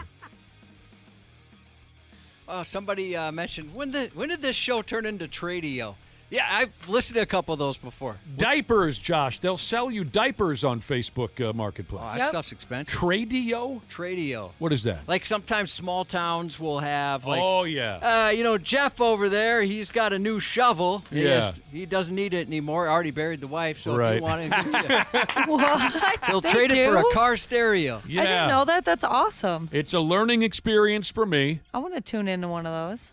Sorry if we're coming off like Tradio, but this is all very new to me, and I'm enjoying myself. Well, it's obviously very popular. You're very popular. That's not true. I'm seeing a guy in St. Paul that's selling off his Laserdisc collection. You want to watch some old Laserdisc movies, Josh? My uncle had some of those. I thought that was the coolest. I'm looking. There's some good titles in here. They got Mars Attacks. They got 48 Hours, Beverly Hills Cop. One of our listeners went on Facebook Marketplace and bought a camper and an F-doll. Wow. Which he now takes camping. Did you get them from the same person? So He like didn't a say. 2-for-1 deal? He did not say. Huh. This isn't good. People are saying, some of the items we've mentioned, folks are saying those likely stolen, like construction equipment and things like that. Oh. I wouldn't have thought of that. I never thought of that either. So some of this stuff might be hot. Can And they you want to imagine get that? it off their hands before the authorities show up. You know what? They probably thought that about some of the stuff my husband was selling on behalf of his papa that passed away. It was like the dude just loved buying anything and everything for fishing or, guns, hunting, anything that manly. And a lot of it wasn't even like out of the box yet. I bet a lot of people were like, where'd you get this from, you little sketch ball? Now that I think about it, we had people who no longer work here because of their Facebook Marketplace extracurriculars, I guess. Well, I don't recall that. Like, hey, where did that microphone go? Facebook Marketplace. Really? Where did this and that go? Facebook Marketplace. You'd have to tell me more about this off air because I don't recall this. You're forgetting. Well, that's great. It sounds like fun. It is, yeah. Maybe I'll join you sometime over there. Maybe I'll check out the free stuff. I get addicted to it. I can believe that. You're just scrolling and scrolling. Breast milk. Yep. You can buy Don't that. do that, though. It's dangerous. That seems dangerous. Well, I mean, a lot of this stuff might be dangerous, yeah, but... I do worry. Just rolling through. What do you worry about? I do worry, like, if I was going to sell or buy something on Facebook, that it would be a situation where I'd be murdered. There are certain cities on here that I'm like, nah, if I really like something, I'm still not going to go get it. Oh, sure. Ashley, in the advertisement on Facebook Marketplace for the camper, inside the camper sat the F-doll.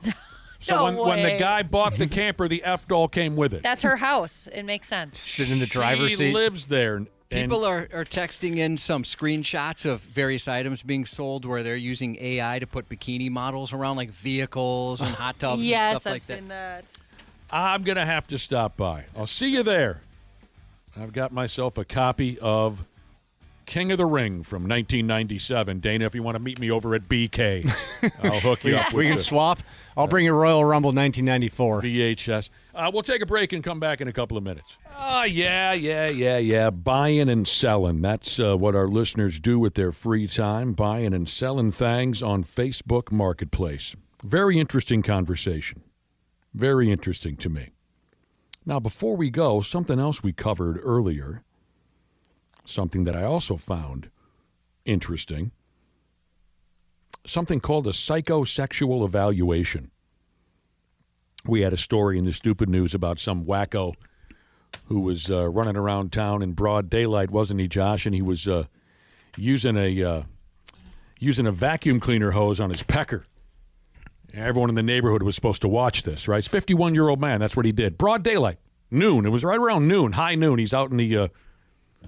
Had a reputation for public masturbation, walking around with his pants off. Yeah. It's kind of his thing. They said he loved to beat off in public, this guy. And they mentioned in the story that he was headed to jail and also a psychosexual evaluation. And we all thought, well, what the hell is that? I'd never heard of that before. That sounds pretty serious. I even said, well, maybe we should all take one. And then Josh looked it up and he said, no, we shouldn't take a psychosexual evaluation. There's nothing fun about it. But I did have a listener text in who knows a thing or two. Here's what he said. He said a friend of his had a run-in with the law and had to sit down and take a psychosexual evaluation. This listener says it's done by a specialized psychiatrist. It takes 4 to 8 hours. Whoa. Sometimes more, depending on if more information is needed. It cost $3,000. And the evaluation is to determine if you're going to be the next Jeffrey Dahmer type or you just have fetishes. It's there to determine if you're going to be a danger to the public or not, and then treatment recommendations are given. This person that our listener knew was deemed non-dangerous with fetish fantasies. Jesus, what a hell of a operation that sounds like. Wouldn't you guys be a little nervous what it finds? I mean, I know you're not like deviant lawbreakers or anything like that, but what if they said, hey, that's kind of weird, bro? I would be a little nervous that where I'd sit there arguing back and forth. No, that's not that weird. And the psychiatrist would say, yes, it is. So this individual was found to be not a dangerous character, no danger to the public. This individual just had some specific fetish fantasies. That sounds like thin ice. Roastmaster Jesus said, hell, I'd be worried I'd want to end up having sex with the person giving me the test. I was kind of wondering, let's say the other person it's not concerning. It's like, yeah, you just you like to try different things. This is completely normal. But I do wonder if there'd be some sort of vibe in the room. You're talking about this stuff. Boy, I'd be sweating it out. This person isn't a violator. It's just a horny person. I'd be sweating it out if I had 4 to 8 hours. What are we? Thank you. Do me and the psychiatrist, do we go to lunch together at some point? Yeah, you have to. Take a break and get a meal? And we're not even done yet? We're going to come back and sit down and... Well, but I mean, sounds like necessary stuff, though, for some of you. Sounds like, Josh, didn't you have a friend who ended up on the neighborhood, what do they call it in the business? Yeah, no, it's I know you're going with this. I was going to bring this up. He almost had to register as a sex offender. That's what I was going for. And he's a stand-up dude. There's no way he would do anything like that. And the reason was really stupid. They went after him because he took a leak. He was drunk. And he peed in an alley about a block away from a school. Now, keep in mind, this is like 2 a.m. There's no kids anywhere. Of course not. But, rules are rules or whatever. And so he had to go to court for it. He had to hire a criminal defense attorney and everything. And the he's guy's like, taking a piss a city block away from a school at 2 o'clock in the morning? Yeah, and he's like, I might have to register as a friggin' sex offender. All I did was take a leak while drunk. He had no idea there was a school a block and a half away. And now he's a bachelor party he was at, and he just went outside to pee, and he's sitting in the same waiting room with the molesters. Yeah, that's waiting for his. Can you imagine? Not fair. That sticks with a guy. Yeah. I mean, having to explain every time. Well, this is why I'm on the list. I had a buddy with a similar thing, Josh. In college, he got caught public urination in Dinkytown, just out behind the bar.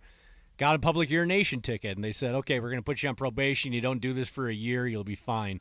364 days later, he got caught doing it again, and he nearly got put on the sex offender list, but they ended up tossing it, saying, well, you're damn near a year. Just quit pissing in public, you moron. Oh! I can't even imagine. I mean, I was there when one that happened, too, and the cop was like, put your dick back in your pants. Still got it. Gave him a ticket, though, huh? Yep. Let me see your hands.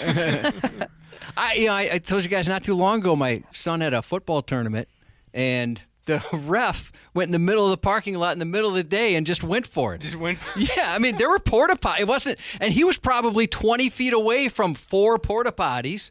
I don't know. He seemed like he was miserable. Didn't want to be there anymore. And he just said, F it, I'm going to pee in the middle of, and not like concealed by a car right in the middle of the parking lot. If I had to ref youth sports, I think I'd be so just over it that I'd just take a dump in the parking lot. And maybe that's what it was. It was the last game of the night, and Get they me were there outta here, he was there all day, all day. That's how you get yourself excluded. All right, we got to get going again. Boy, we do. Gosh, time flies. It does. Shout out to Stop Ski Construction. Today's their Friday. They're heading to Rockfest, ladies and gentlemen. Oh, sure. Good luck to soon-to-be paralegal Jesus as she goes in for her last day at the law office. Her and bus driver Jesus. They're moving to Kentucky tomorrow. What the hell are you doing that for? I believe these are the same ones I met on the boat, and they just said, just for the heck of it. Oh, fun. They basically threw a dart at the board and decided, let's go to Kentucky. Of all places. They're going to be forever known now as What in the Kentucky Fried F Jesus and Cheeses. Happy birthday to Little Turtle from Dad Big Turtle. Got another turtle. Happy birthday to Turtlehead. And that is from Clean and Sober Jesus. Wish I had more middle fingers for cancer. Jesus wants to wish a 26th anniversary to his old lady. The reason why I wish I had more middle fingers for cancer, Jesus. And he said he hopes to provide some anniversary sex tonight. Well, sounds fun, sort of. Hey, it's Dana, Smart Club member of Standard Heating and Air Conditioning. When your AC isn't working, everything just feels off. That's why I trust Standard Heating. They're fast, reliable, and make it easy. So it's just one less thing to worry about. And if you've never tried them before, now's the time. Get $75 off your first service or tune-up. And while you're at it, mention 93X. StandardHeating.com, providing the comfort you deserve since 1930.